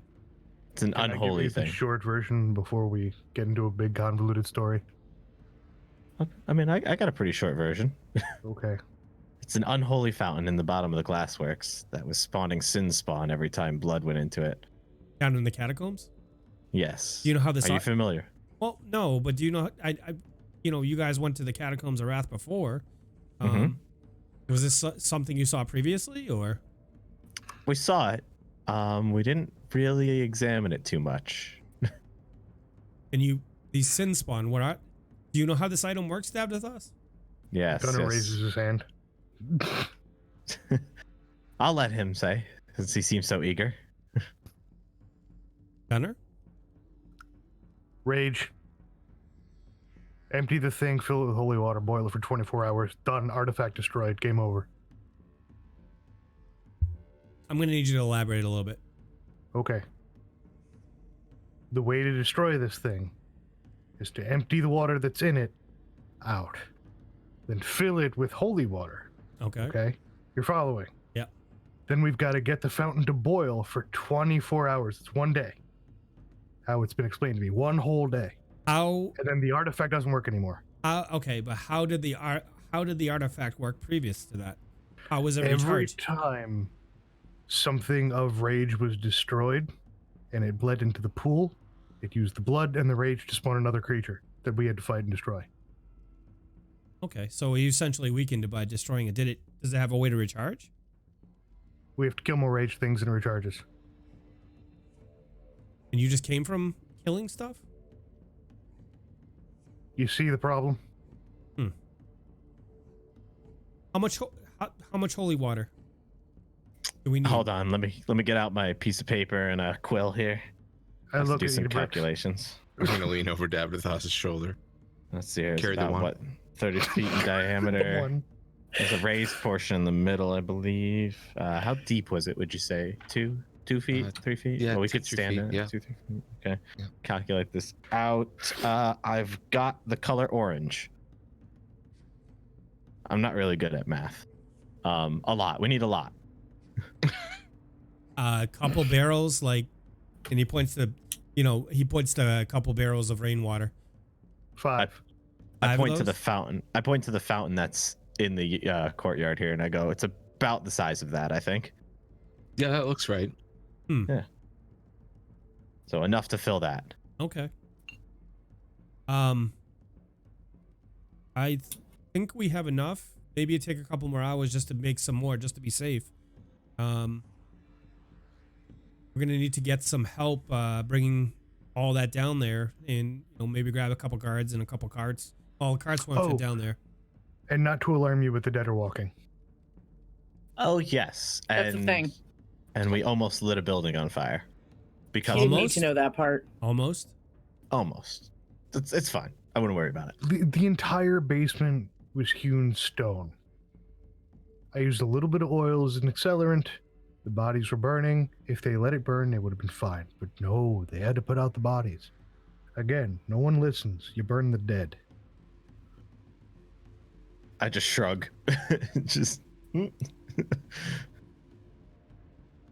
Okay. Anyway, it's handled. It's fine.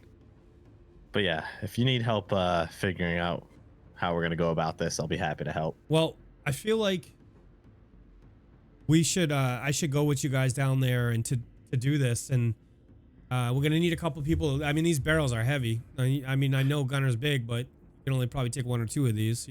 Is the man in the golden armor still here? I'd like to talk to him more. Oh, he's in town somewhere. Okay. We do have another problem. What's the problem? So, the demon that came out of Heron. Well, we killed it, right? I think you sent it back to its plane of existence. That's the problem. We didn't kill it. We just sent it back, and now it's pissed. So it's kind of collecting power to come back and fuck with us again.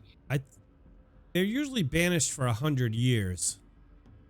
Yeah, you say that, but I have a strange feeling something else is going on because he made some pretty incredulous threats. But We did I see mean, an image of it in the fountain. Wait, hold on one second. Idabrix. Izzy What? leans over. Did I use that word right? You did. Good Okay. job. Looks back at the father. well, as you all may know, demons and otherworldly creatures like that, they like to work, especially on that side of the house, like to work through trickery and subterfuge, and they have agents. My guess is that he's posturing. Yes, an image. I mean, there's many magical ways for them to get an image on this plane, but not to truly arrive on this plane of existence. So, how do we truly destroy it? You have to go to kill it on its own plane of existence. Okay. That's a bad idea. Can you help us do that? No, I don't have a way to get you to another plane of existence. Do we even know what plane it's on? Not. Rage? I mean, we would. I mean, there would have to be some research. You'd probably have to use, some summon. Some divination spells and try and determine which plane of existence they'd come from. So, in my land, we could use a seer to find out where any creature or any person was from, and it could tell us exactly where they're from. So, if we can find out an exact location from a seer, one of the crones maybe, we perhaps can find a spellcaster like Mihaly who can open a portal to this place, and we can destroy it for good. So And I'm going to stop the threat. I'm going to give you a little piece of advice. I like where your head's at. You're not strong enough. Oh. Are you sure? Because I'm very strong. Well, I don't doubt it, Gunnar. But I think if you travel to, typically with a creature like this, I can say with pretty surety that you would be slain outright on their plane of existence, where they're, if it's one of the hells, or if it's one of, And with my friends here, I'm even mightier. Oh, I'm not I going agree. there. Yeah,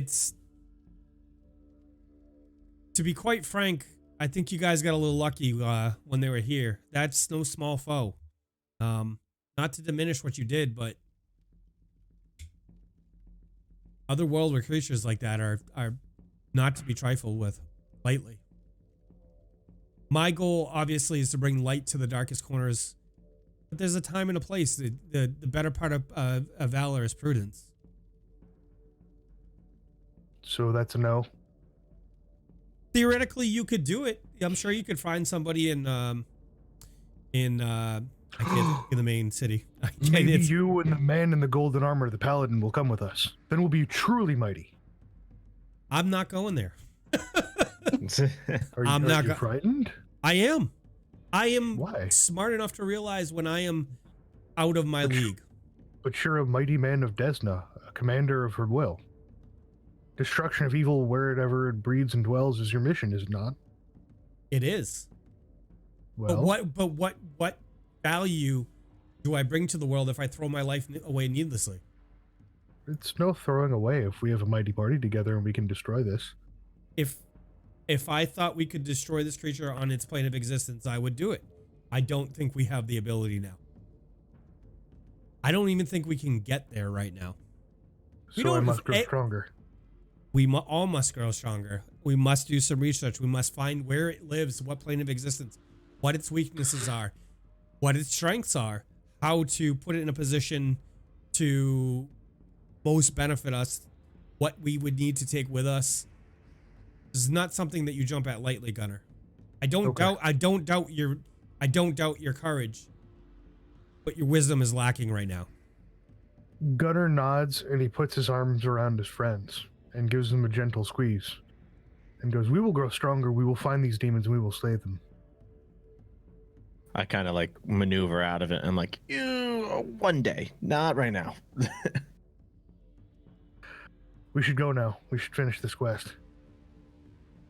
Of boiling the water in the well? Yes, I agree. Mm-hmm. Should we go there now or are we going to talk to the others now? I think it's kind of important we take care of this.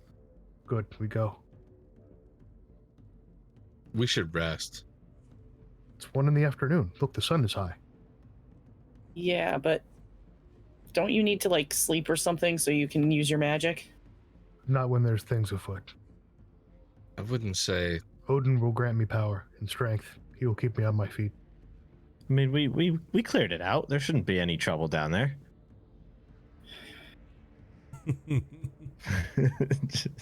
Famous last words. You just What love taunting me.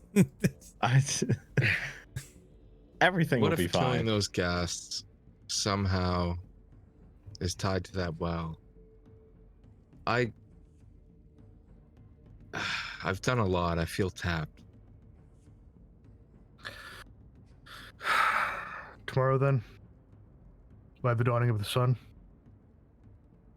If you're all confident, we can go now.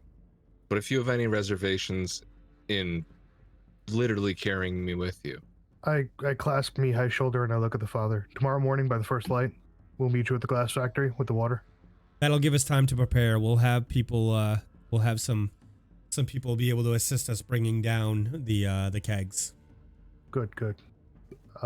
I'll bring my friends to the inn tonight then. Father, you should join us when you're free. Dinner will be on me, as well as drinks. At the inn? Yes. That sounds like a plan. I'll see you down there at the 6th hour. Very well. Excellent. I can get along with this plan, Gunnar.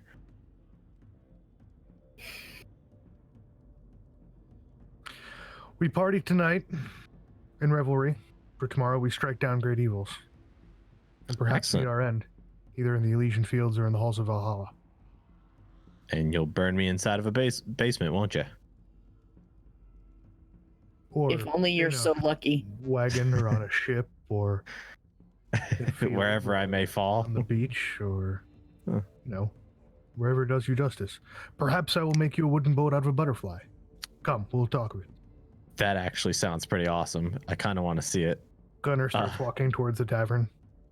Hey, maybe we should get a drink at a bar. Anyone know one?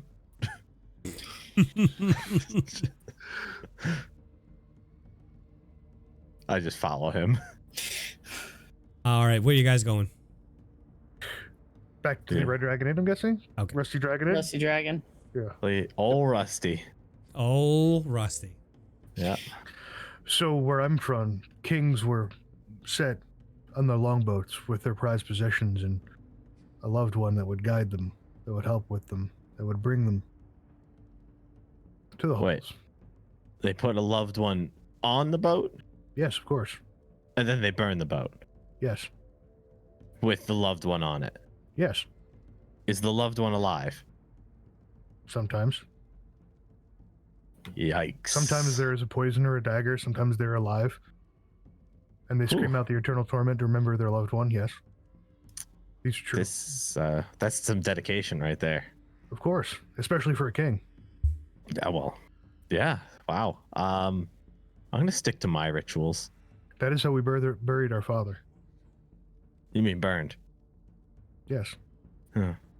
He's buried at sea. So wait, who was the loved one that went with him? The Mistress Helga. Oh, he had a mistress. Of course. Of course. Ooh. You sound like you come from a wonderful place. It was.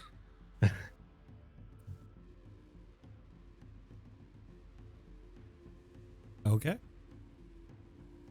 You guys make your way back to the Rusty Dragon Inn. As you open the door, Bethany is working in the common room, and she sees the friends open the door, calls to you, and looks disdainfully over at Idabrix. Will you guys be requiring food and drink, or? Gunnar steps to the bar and sets down 10 gold. Tonight we party. Tonight we celebrate in revelry the destruction of another great evil and the coming of another destruction tomorrow. Food and drink are on me as he piles out the coin. Okay. I just look at the rest of the party and I go, he knows we eat and drink here for free, right? I But think. what about the rest of the patrons and the father? I don't know. He's right. They don't. Now they do. Oh, I'm gonna Now look at they the do. barkeep. Has the big guy, the gold armor, that whole getup. Did he ever check in? Oh, he did. Yeah. He's not around tonight, is he? I don't believe he's in his room. But if he comes, I can let him know you guys are looking for him. Well, Gunnar. Yeah, please do. So Let just us to be know. clear, you guys are feeding everybody tonight in the open bar for everything. Yep. Okay. Let the sprited mead flow. And she looks Oh, over boy. at Davdithas. Davdithas, I got something special for you. Oh, do you? Make that too. Go on. Why don't you guys go sit down at the table and I'll get the food going and we'll bring it out. And then would you guys want some baths before tonight? With your best scented oils. I'll pass. I'll take We one. should do it as a group, as a family. I'll take one by myself, thanks. What the hell? I'm in. Okay. So she brings out some light food for now, in anticipation of the feast that is going to happen tonight. She brings out some meats and cheeses for you guys to snack on. Gets the baths ready, and when you guys settle into the baths, Davdithas, she comes over and hands a couple wineskins to one to Gunnar, one to Idabrix, and to Mihaly and Davdithas. She hands you smaller cups. They're probably about the size of like your fist, so like half of a pint glass, and says, "This is for you guys." Oh, thank you. I hold up the glass and take a smell. What do I pick up on? It smells strong, but very sweet, Mihaly. I give it a try. Yep, I'm gonna kick mine back. Okay, so as the liquor hits your tongue, numbness spreads out a little bit on your tongue, but it's not an unpleasant sensation. You still are able to taste, but the alcohol is very good, and it goes down very smoothly. As you're taking a sip, Bethany looks at you. Don't drink that too fast. Don't drink it too fast. And she specifically looks at Davdithas and says, This is already gone. I've already got an empty cup. Do you really? Done. Yeah. Okay. I kicked it back. Mm-hmm. Give me a fort save. Oh no. Come on, big money, and stop. 20. Okay. Wow. Okay. And you're just nursing yours, Mihaly? Yeah. Okay. Yeah, I just had a taste, but I'm gonna watch Davdithas cautiously after hearing that. So, And place my drink Davdithas, down.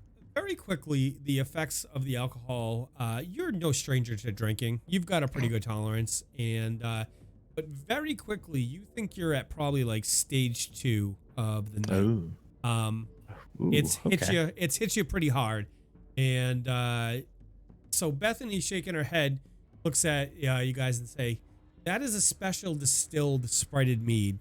You gotta be slow with that, or you're gonna have a bad night." Listen here, Festiny. All right. I've been thinking for a while, and I know exactly how to shrink my fink. Okay? Davdithas, wait. Yes.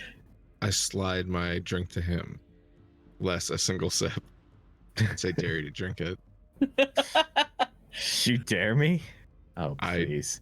I look around the bar, hoping to encourage a little bit of cheering, and I go, "Davdithas, Davdithas, Davdithas." I begin You- a raucous chant as well. You hold on to that thought, but I see where this is going, and I'm gonna need my good buddy Gunnar to help get my armor off first. So, if you don't mind, easier. If you have this next drink, you'll slip right out of it. I promise. First, before we take it off, we must perform another test. Oh, what test this time? Of course, another chair test to see how the armor held up to the rigors of battle. Yeah, I let's immediately do it. stand up and offer my chair. Grab the chair, smash it across his chest. Roll it to hit with your base attack bonus plus 2.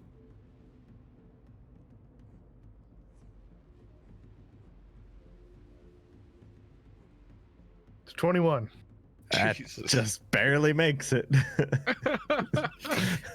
Davdithas, as the chair comes crashing down on the back of your, like right between the shoulders on you, the wood shatters, and I'm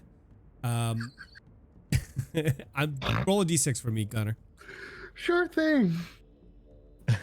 That's 6. Give me an acrobatic check, please. I mean, yeah, acrobatics. Me? Yeah. Oh God. All right. At a -2. At a -2, so 7. I rolled a 17. You get Plus put my down. -8. You get put down in the dirt after that drink, and being not the most dexterous person in the world, as the chair hits you, it fells you low. You take 6 points of non-lethal damage. I promptly put another gold piece on the bar, and then walk back, and I begin falling. I pick up Davdithas and put him on his feet. Very good. That is great. It is situated and settled perfectly on you. It looks well. It works well. I think you've got a fine piece of armor here, Davdithas. And I begin uncinching it. Oh, just get me out of this thing. So for anyone who wasn't in on the whole conversation, all they see is him hit me over the back with a chair. And then he picks me up while undressing me, correct? Starts stripping you of your armor. I just want to make sure that's what the general scene is right now. Stop, you violated the law. Wow. Wow. It's okay. He asked for it. Oh yeah, so I just want to go to my room and get this armor off of me. That's all I want. Okay. So you make it up to your room fine. And it takes you a little bit. It takes you about 20 minutes, but you're able to get the armor off Davdithas. I'll help him get the armor off. I'll follow him up to his room, make sure Alright. he gets it off, and So- it's set Thank up you. properly on a rack. All right. Only takes a couple minutes at this point then. And Davdithas. It works very well. You should be It proud. worked pretty well, but I'm gonna put on the old breastplate again. You don't want to keep this? I mean, it's it's there. It's just it depends on the day. Sometimes you wear your nice clothes on Sunday, you wear your heavy plate the other days, and But this is armor, Davdithas. yes. Hey, but look at this thing. I just tap the breastplate. Just look at it. I go over to the side of the room to pick up another chair. Yeah, go ahead.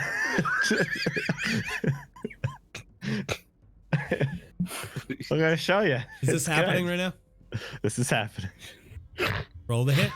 We're gonna need to fund a chair making factory in town. This is gonna be a great business venture. There's gonna be tons of demand. He goes to wind up with the chair and he pauses. And he sets the chair down and goes, "Something tells me that if I keep breaking chairs, Bethany may get a little upset with me. I should probably stop." That's true. I mean, what? We've broken 2 so far. How many has this place got? Probably many, but that doesn't mean, even though I'm paying for them, to be fair, that it is an appropriate action. Even though we are in a private room, I guess I could kind of whack and I smash him across the chest with the chair. Oh, Give me jeez. a base attack bonus +2. God damn it. 11. Davdithas. It does not hit. So Gunnar, as you swing the chair, it glances off the armor of Davdithas and falls out of your hand and shatters against the wall, making a very loud Perfect. noise. Breastplate. And I just grasp it on my chest. Breastplate. It's good, right? I like this. I like Yes. this. He grabs either side of your best plate by the armpits and he shakes it a little bit to test the tightness and the fit. Very good. Very good. Yes. Let's go enjoy the festivities He pats you on the side of the face. on the This side. will work well. This will work very well. It's getting a little too personal now. Can we fine. leave the privacy of my room now? He So caresses while the they're side up of your there- face lovingly. We have a party to get ready for, brother. Let's go. Yes. Yes. While Let's they're go. up there, can I have a sidebar with Idabrix? Okay. So I assume we're still sitting at the table enjoying supper. Yep. Idabrix, you're rogue, right? I mean, yeah. Yeah. Trust me, right? No. Well, I don't blame you, but I've got an idea, and you might just like it. If this involves going out to a farm because there's money involved, I'm not in. No, but this could open up some opportunities for us.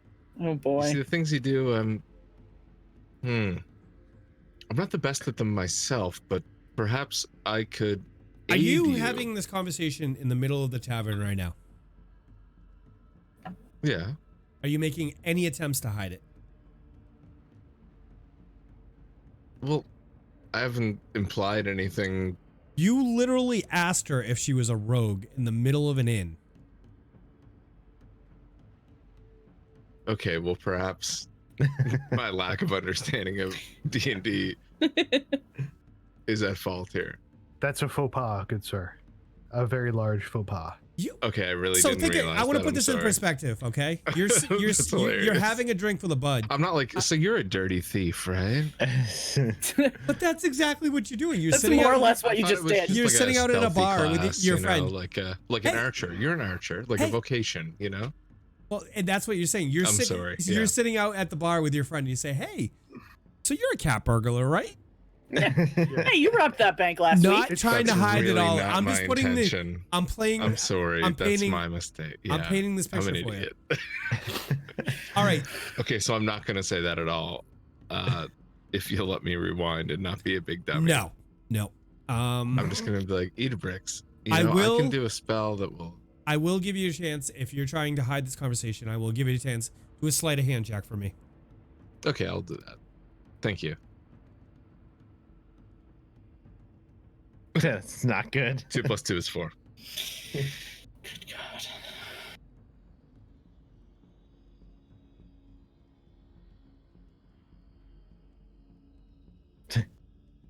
Okay. Why did my perception get rolled?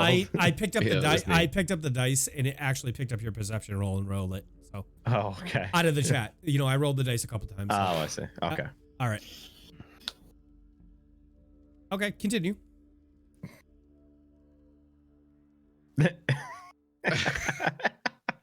With the context of now knowing what I know, this is... So, anyway, I'm working on this comedy routine where I go up to my friends and I impose on them, and I'm really glad that you were willing to participate and do some improv with me. I'm like, We should really go down to the theater sometime.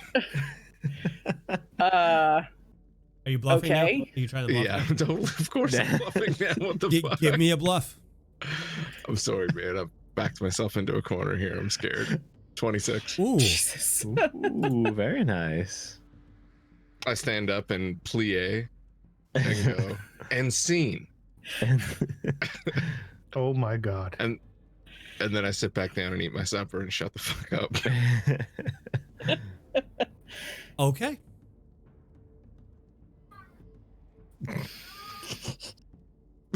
I'm looking at him like, what the hell was that all about? Just wow.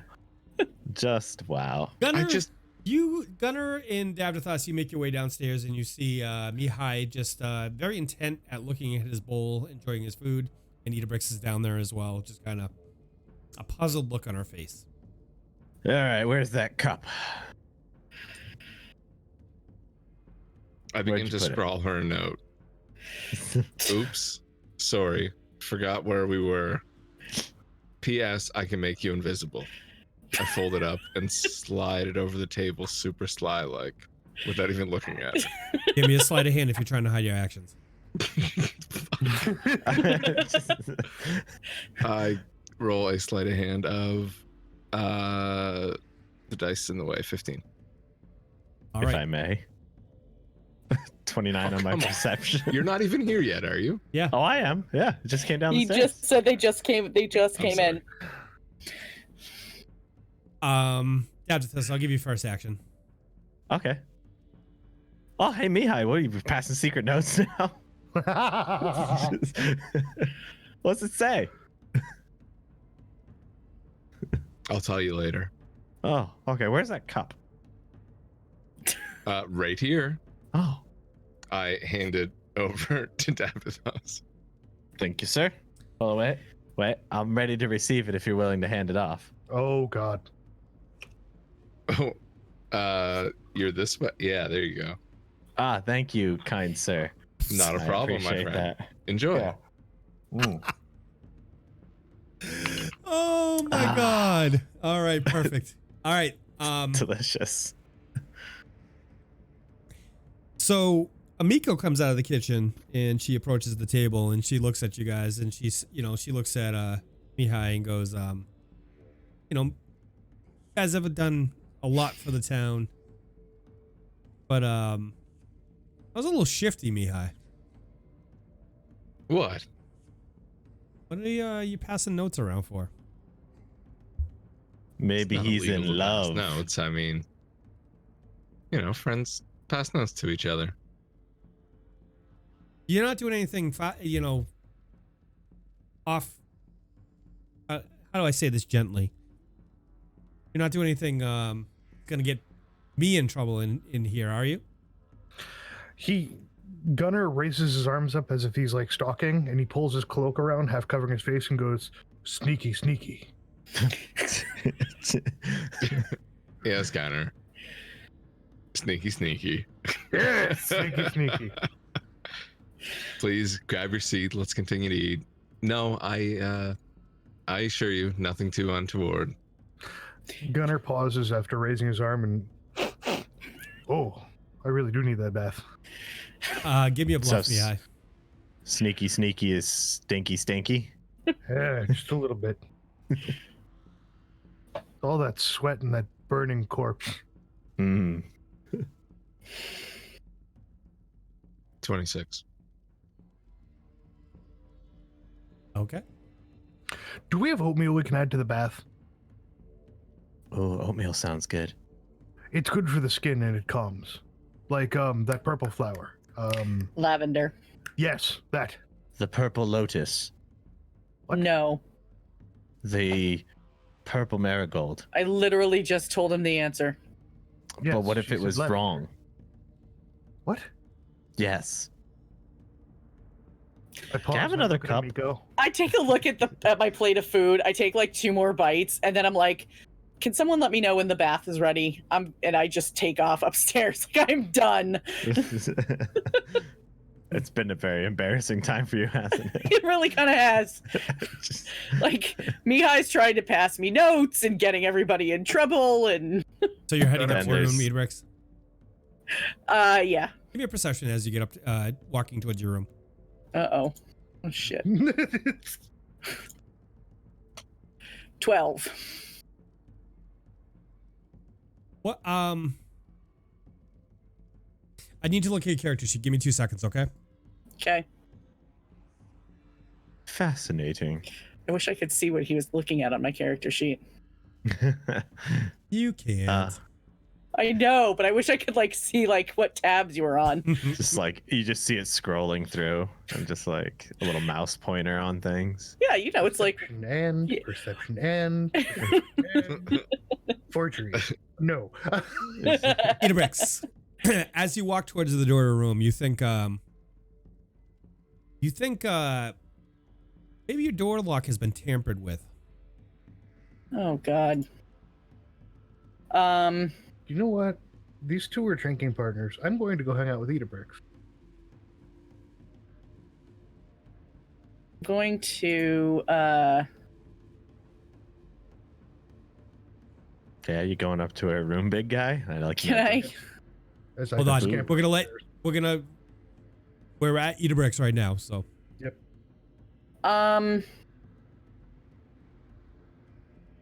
I guess I'm gonna if I think someone's tampered with the lock, I'm gonna check the door and see if there might be any traps or anything on it, Sure, go just to ahead. be safe. Yep.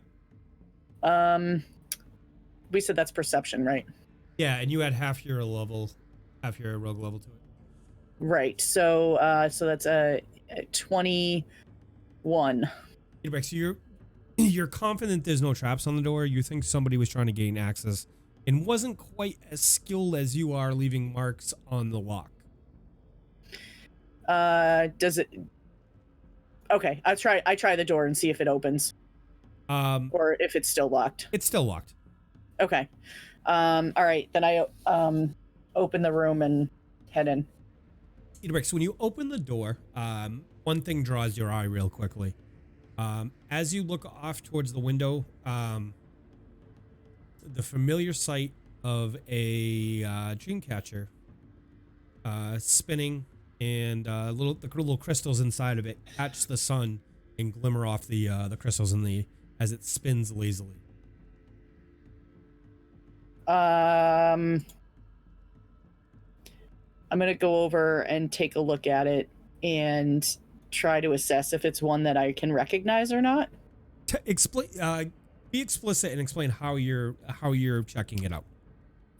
So I am gonna leave it. Well, I'm gonna take it out of the window, and kind of like look it over on both sides. But then I'm also gonna check, like around the frame part because I'm looking for a specific mark on it. Okay. How are you holding it when you take it down? When I first take it down, I'll grab it like by the the string there that's holding it to the window. Okay. And sort of lift it up that way. Okay. Gunnar, you're going upstairs? Yep. Idabrix, give me a perception, please. 22. Idabrix, you hear loud steps coming up and coming up towards your door. I'm gonna like kind of stop what I'm doing and like turn back towards, like I'm holding it still. Okay. But I'm gonna turn back towards the door with one hand on my sword. Okay. And I call out, "Who's there?" It's me. Oh, thank God. Okay. I'm gonna set the Dreamcatcher back down and I'm like, I'm in my room. Come on in. Stepping into the room. Why are we thanking the gods? So I'm going to resolve something in a particular order, okay? Yep. Gunnar, as you step into the room, you see Idabrix facing you with her hand on her sword, right? And her other hand looks to be holding something, like she would be holding something up in the air, right? Okay. Idabrix, as you turn and look around and you go to put the Dreamcatcher down, you realize there's nothing in your hand. I kind of look and I'm looking at it like, where did it go? What happened? What?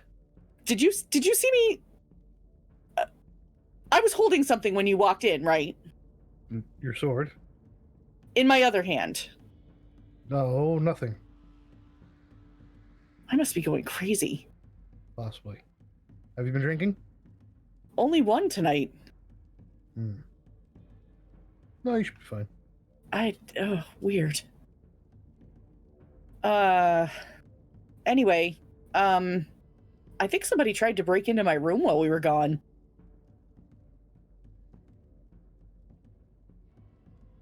Gunnar raises an eyebrow and moves, and I sit over on the edge of the bed, and I glance at her. Why would they want to break into your room? And who would want to come break into your room? I don't know who exactly. So you have an idea then, if you don't know exactly. I mean, I have guesses, but I don't have a name or anything like that. Well, I'm listening. There's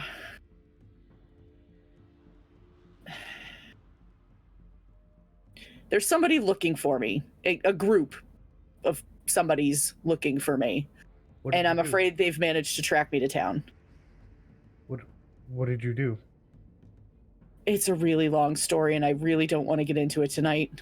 We're going to switch over to Davdithas and Mihaly real quick. Now, I'd like perceptions from the both of you, please. First describe to me what you're actually doing right now, and then give me perceptions, please. I am waiting for another round, which I hope Bethany is promptly bringing to me. Yeah, same thing. I'm sitting at the table, just having a conversation with Davdithas. So how many of these do you think you can actually drink? There's only one way to find out. Yeah, that's right. So as you're standing there, Bethany comes and she puts two glasses down, one in front of Davdithas and one in front of Mihaly. She looks at you very sternly, Davdithas, and says, "You need to be slow with this. I'm not paying for a healing spell to when you poison yourself. You said I drink these too slow. Is that what you said? Davdithas, I will whoop you in front of everybody in here and embarrass you. I will grab you by the ear and drag you out to your room. I would like to and not like that. Oh, darn it. Oh well. I give him a little elbow. Huh? Wouldn't it be the first time? She takes she just kind of swats you with the tray that she used to carry the drinks out. Like swats you upside the head with it. All right. Tink. Ow. For 30 points of lethal damage. I was gonna say it's a razor blade keened tray. It's on fire, but it's cold fire. Yeah. By the way, I rolled a 15 on perception. Okay. 10 for me. Okay. Davdithas, as you look over during this kerfuffle, you notice a tabby cat that kind of walks lazily down the stairs and slinks through the room and outside and leaves the tavern.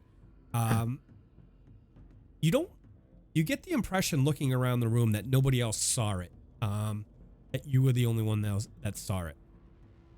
I would like to stand up and proclaim kitty and like go after it. So you're standing up and saying kitty? Yes. And like, are you going to actually leave or what?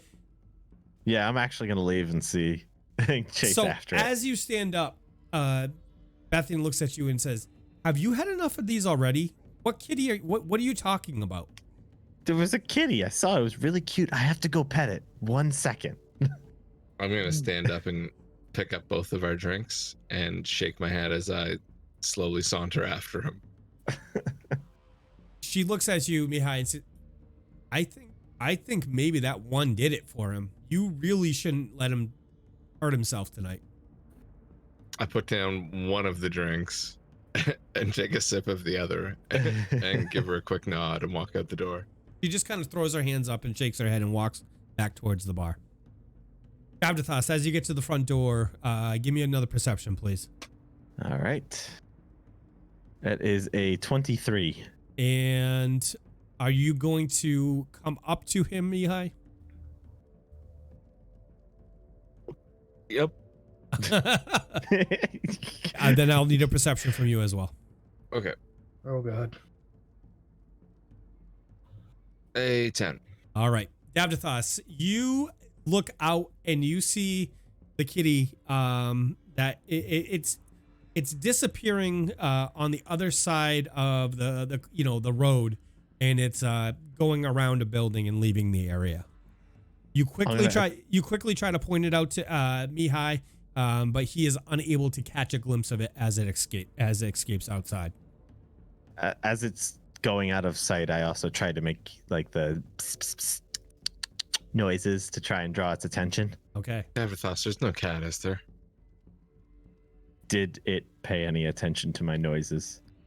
No. Oh. It's already across the street. Never mind. It was cute. It was a little orange tabby. He just went out that way. How sure are you it was real? I 100% saw it. Like, you're not just fucking with me, right? You didn't just lure me outside. No, I came down the stairs in the tavern and walked right out the front door and like, wait, who has a cat in the tavern? I've never seen a cat in the tavern. I'll have to ask. Have we ever seen cats around Sandpoint? Maybe it's just a local cat. That or you're just drunk as a skunk. That's a possibility, my friend. I mean, I didn't see any cat. I definitely saw a cat. Oh, hopefully it'll come back. I'm willing to investigate with you if you'd like, but let's pop over to Idabrix and Gunnar for a second.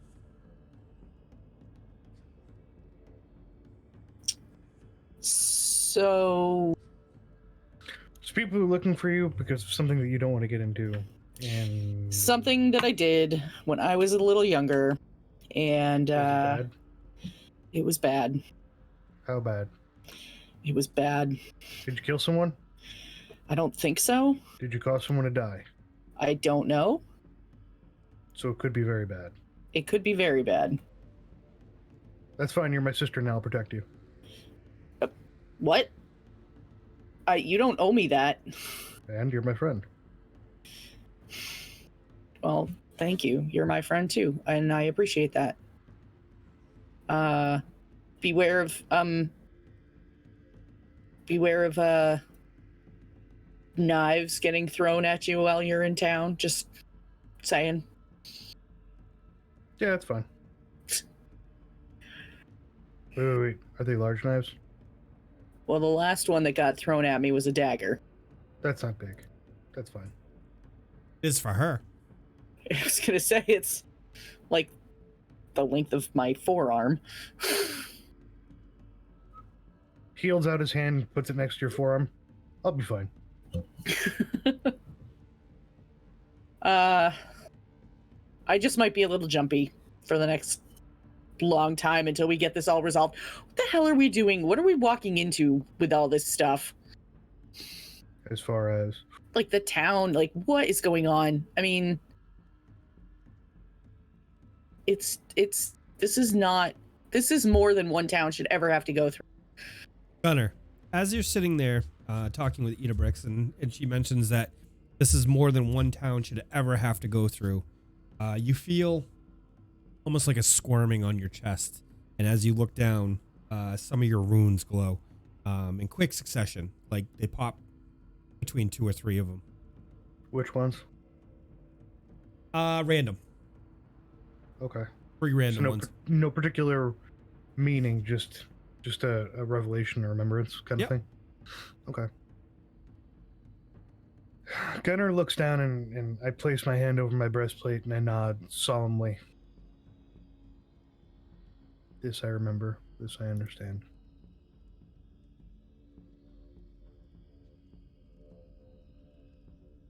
Do I see this happening? Give me a perception. The breastplate doesn't fully cover his chest. It's probably easy to see the glowing. 25. Idabrix, you do see the runes glow. It's like a very quick thing. It's like boom, boom, boom. You know what I mean? Like. So Gunnar, what is going on? What? Your chest. What is going on with that? The markings of the Valkyrie. But why are they glowing? I've told you all this before, and nobody seemed to believe me till now, obviously. But like, why do they blink? Why are they blinking like that? Because I remember. Because it is true. Because I have an understanding.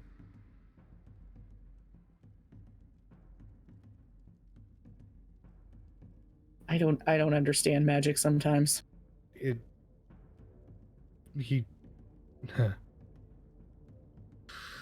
So bad things happened, and now you're here. And this is why you left. Yep. That's it. About all she's willing to get into at this point. Gunnar kind of nudges her with his elbow. They say I did bad things too. What'd you do? Did you kill somebody? He looks around real quick to make sure the door's closed and the window's closed now.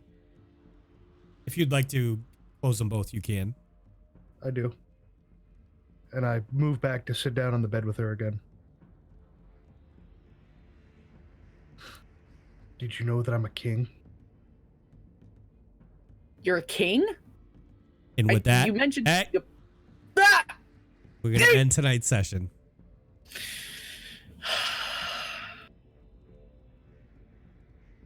I hate you so much. I know. I had to jump in. You're like, oh, that's juicier than the one I wrote. Press the button. Press the button. And done. Like, I want to end stream. I'm gonna bring up a tweet that I wrote the other day. I'm gonna bring up this tweet. As you guys can talk for a second and let me know your thoughts. I'm gonna find this real quick. Oh boy. That cat is sketchy as fuck. I just want to go on the record. to say that I do not trust that Tabby. What Tabby? You don't even know what I'm talking All right. about. Well, this is not a character. All The right. Tabby I- there. I'm gonna Thought it jump was a in cute real kitty. quick, and I just want to show people. Okay, so here's Okay. the tweet. This person put this tweet: DMs, have you ever set up an epic story just for your players to do something unexpected and screw it up? I said, I think this is every campaign ever. We as DMs come up with this vast world and story, and then our players write one that's 10 times better based on their conjecture and interpretation of the breadcrumbs we leave for them. I'm Well. just saying it's a little bit relevant right at this second. Like that happened. So if you're not following us, follow us on Twitter, twitch.tv. Twitter. How I nerd. You know how to find it. It's below in the thing. There's a link. Yeah, scroll. The thing is, Okay, so let's get back to it. Davdithas, what are you thinking at this point? How did your night go? What's your character thinking at this point? I mean, overall, it went pretty well. We were able to save Vin. We were able to. I was able to save a guard. I was, and I got to see a kitty cat, and I was pretty excited about that. Actually, that was kind of the highlight of my day. Was seeing that kitty cat. Was seeing yeah. Yeah.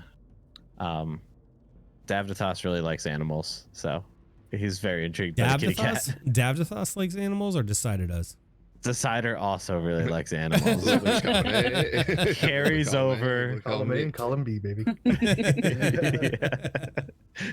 So, I'm pretty sure there was a time actually a bunch of us dropped a bunch of our pets pictures in the Davdithas channel on Discord. there was. I said, Yeah. "Show me your cats." Yeah. Yeah.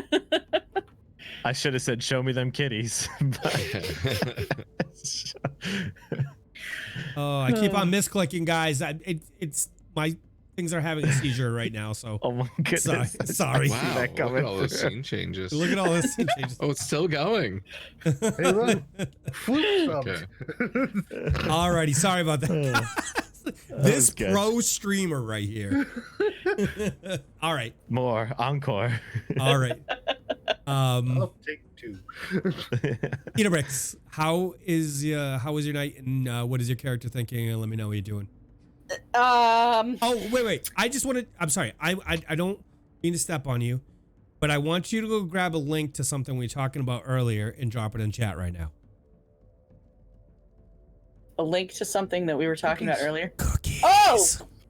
Cookies. Guys, Mini Luna is selling Girl Scout cookies, and if you like Girl Scout cookies, you can get them shipped remotely to you and benefit. Get credit for Mini Luna. So she's gonna drop the link to order some Girl Scout cookies if it's your thing. I'm just saying I could smash a couple boxes. I would just like to say too that if it's not your thing, because I know that this is very important to some people that are part of this channel and very important to Mike, you can also donate cookies. You can make an order, and the cookies that you donate get shipped overseas to all of our troops that are stationed abroad. Oh, that's fucking Oh, rad. no way. All right. Yep. That's really cool. That is super Wow. cool.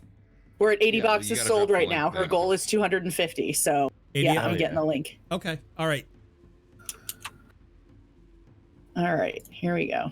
Mike, we should totally do a cookie drive, man. See We how much could money do we that. could raise. We could do that. Let's do that, Buy guys. cookies for troops overseas. All righty. Yeah, because it tracks how many she sells that go to troops overseas. So as of right now, she's got 24 packages that are going overseas, and How long does she have to hit the goal? she has until I want to say the end of February. It might be mid-March, but I'll double Well, it's check. not that long. Yeah. Oh yeah, she's still got another month and a half. So we can set something up for the next stream, maybe, Mike? Yeah, Okay, let's do we that. talk about it? Let's do Oh my that. god, but It's we gonna be- do like donations are awesome. to cookies or something. Yeah, man, Can we do absolutely. that? Let's see if we can get like 100 boxes shipped overseas. It'd be awesome. That'd be my super God. cool. That would be super cool. That would totally make her day. I mean, and it's nice because the Great Wolf just asked me to put it in Discord. I will drop it in Discord as Yeah, well. please do. I will do that as soon as we're done. So all of the stuff that that she gets to do, the troop gets to do with the funds that they earn. At the end of May, they're going to something called Camporee, which is a 2-night camping trip that they do. Last one they got, or the one before, I can't remember, they got to learn knife skills. They got to cook on a campfire. They got to, just play kind of like camp type games. But like some of the coolest stuff that they did, like, my daughter brought home this whole like whittling project that she did. She'd never whittled a day in her life before, but she got to learn how to safely use a knife and things like that. They also, in the past, they've done, they've used troop funds to purchase, supplies to make blankets to give out to the local food pantries, homeless shelters. They've donated to Project Linus. They have done food drives for the local food pantries. The place that they meet has a food pantry in it, so they do drives for them. So it goes to all kinds of stuff, but then it also helps pay for stuff that, like, if the girls in the troop can't afford to attend an event, it helps pay for those girls who may not be able to go. So there's something on my screen real quick. Do you guys mind if I show you? No, that's fine. Okay.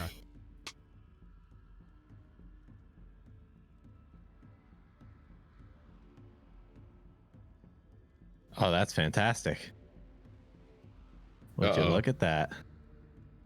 There you go. You see it, Luna? I'm waiting for it to come up. So okay. Give me 1 second. My stream is a little delayed.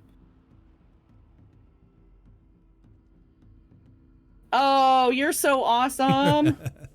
Thank you. All right, guys. I challenge you out there to beat me with the amount of cookies you donate. I donated 10 boxes. I challenge you guys to beat me. And those I sent to the soldiers because I'm trying not to be fat right now. So let's get those soldiers some cookies, okay? Yeah, they can use every last calorie while they're over there. Seriously. Yeah. My sister's fiance is a former Marine, and he's served in Afghanistan twice, and he said that the best day on base, hands down, was the day that the Girl Scout cookies showed up. So yeah, that's awesome. Excellent. Yeah. So does he like crayon cookies like Cawthon, or? I did ask him at Thanksgiving what color crayon tastes best with turkey. Oh my god. That's magical. For those, if you're just joining us for the night, this is a military oriented channel. We do a lot of charity work for military, and we have a lot of friends in the community that were Marines, because once a Marine, always a Marine. And although we have the utmost respect for everybody in the community who has served in the military, we all know Marines like crayons. So, all right. Idabrix, any other thoughts to share? So, no, I'm all flustered now. Let's see. I think tonight was really fun.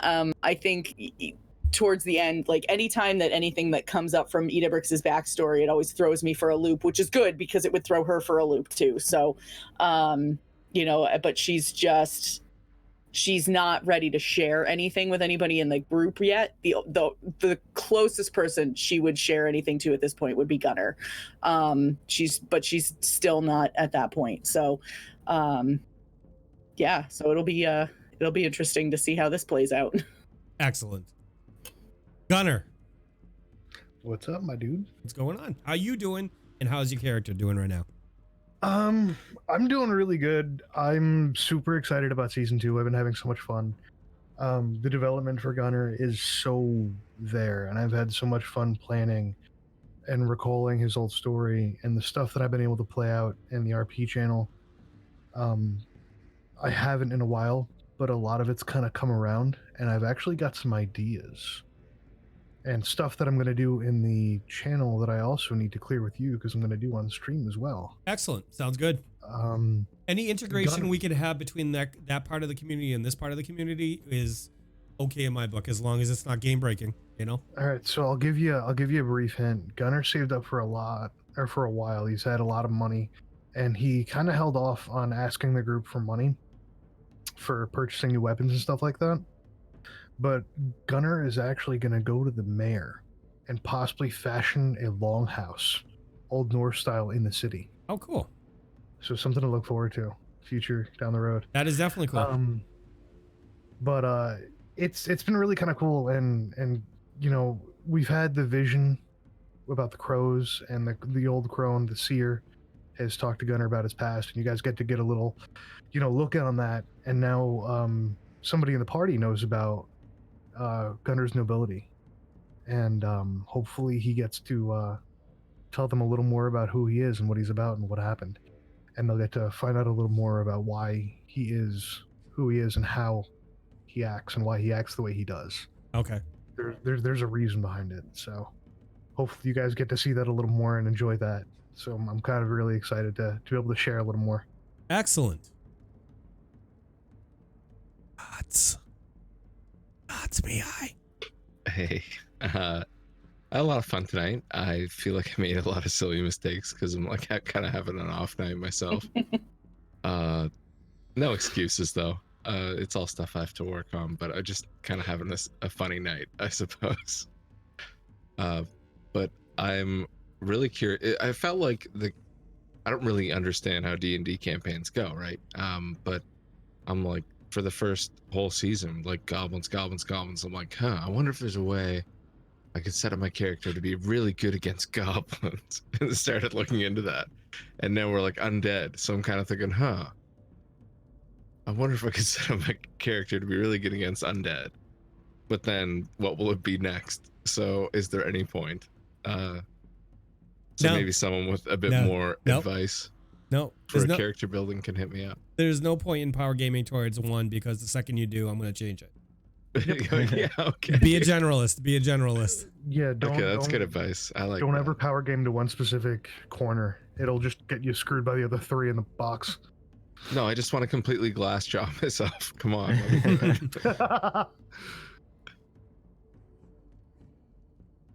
I guess that's it, man. I'm excited to see where things go. I'm really excited to learn about my fellow castmates' characters.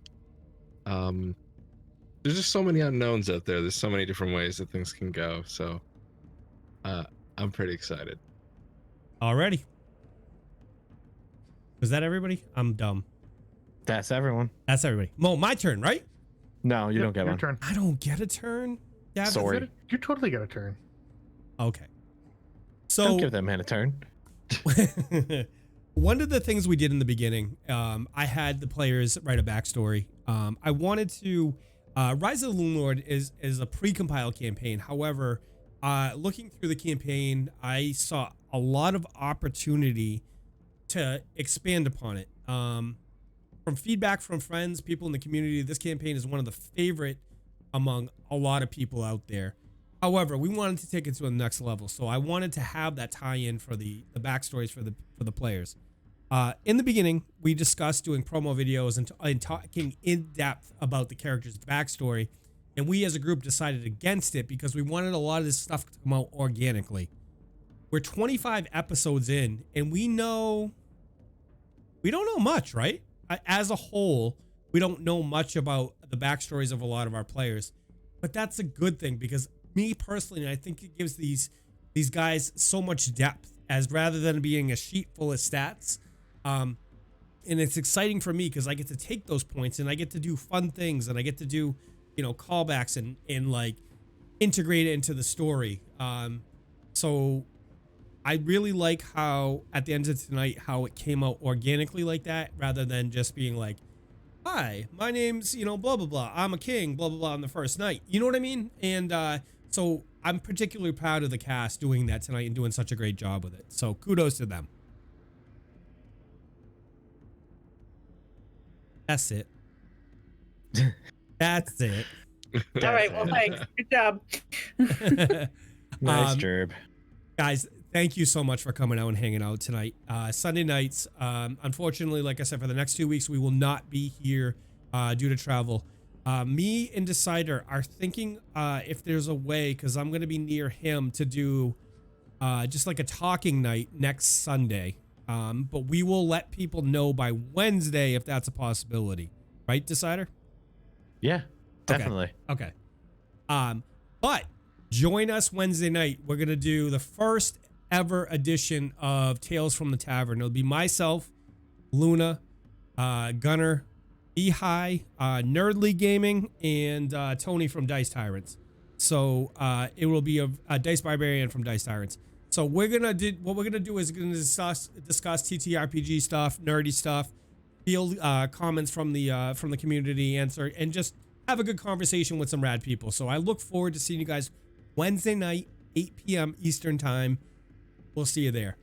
I'm going to kick it over to the end screen. We're going to find somebody to raid, and we're going to go show some love. But I want to thank you guys, as always, for coming out, supporting us, Patreon supporting us, subscribing to the channel's bits, follows. If you're new to the channel, give us a follow, and join our Discord community. We have such a rad Discord community, and it's the best way to keep in touch with people offline. You can ask questions of our cast of what they're thinking and what they... why they did something, and it's a really good way to stay in touch. But I'm going to kick it over to our ending screen. We're going to roll the credits, and we're going to find somebody to raid, and we'll talk to you guys soon.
Everybody, thank you so much. We're gonna go kick it over to Nerd Dark Studios. It looks like they're playing some Dungeons and Dragons.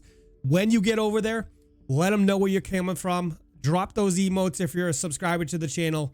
Let's show them a warm round of love, and we'll see you soon. Wednesday night, 8 p.m.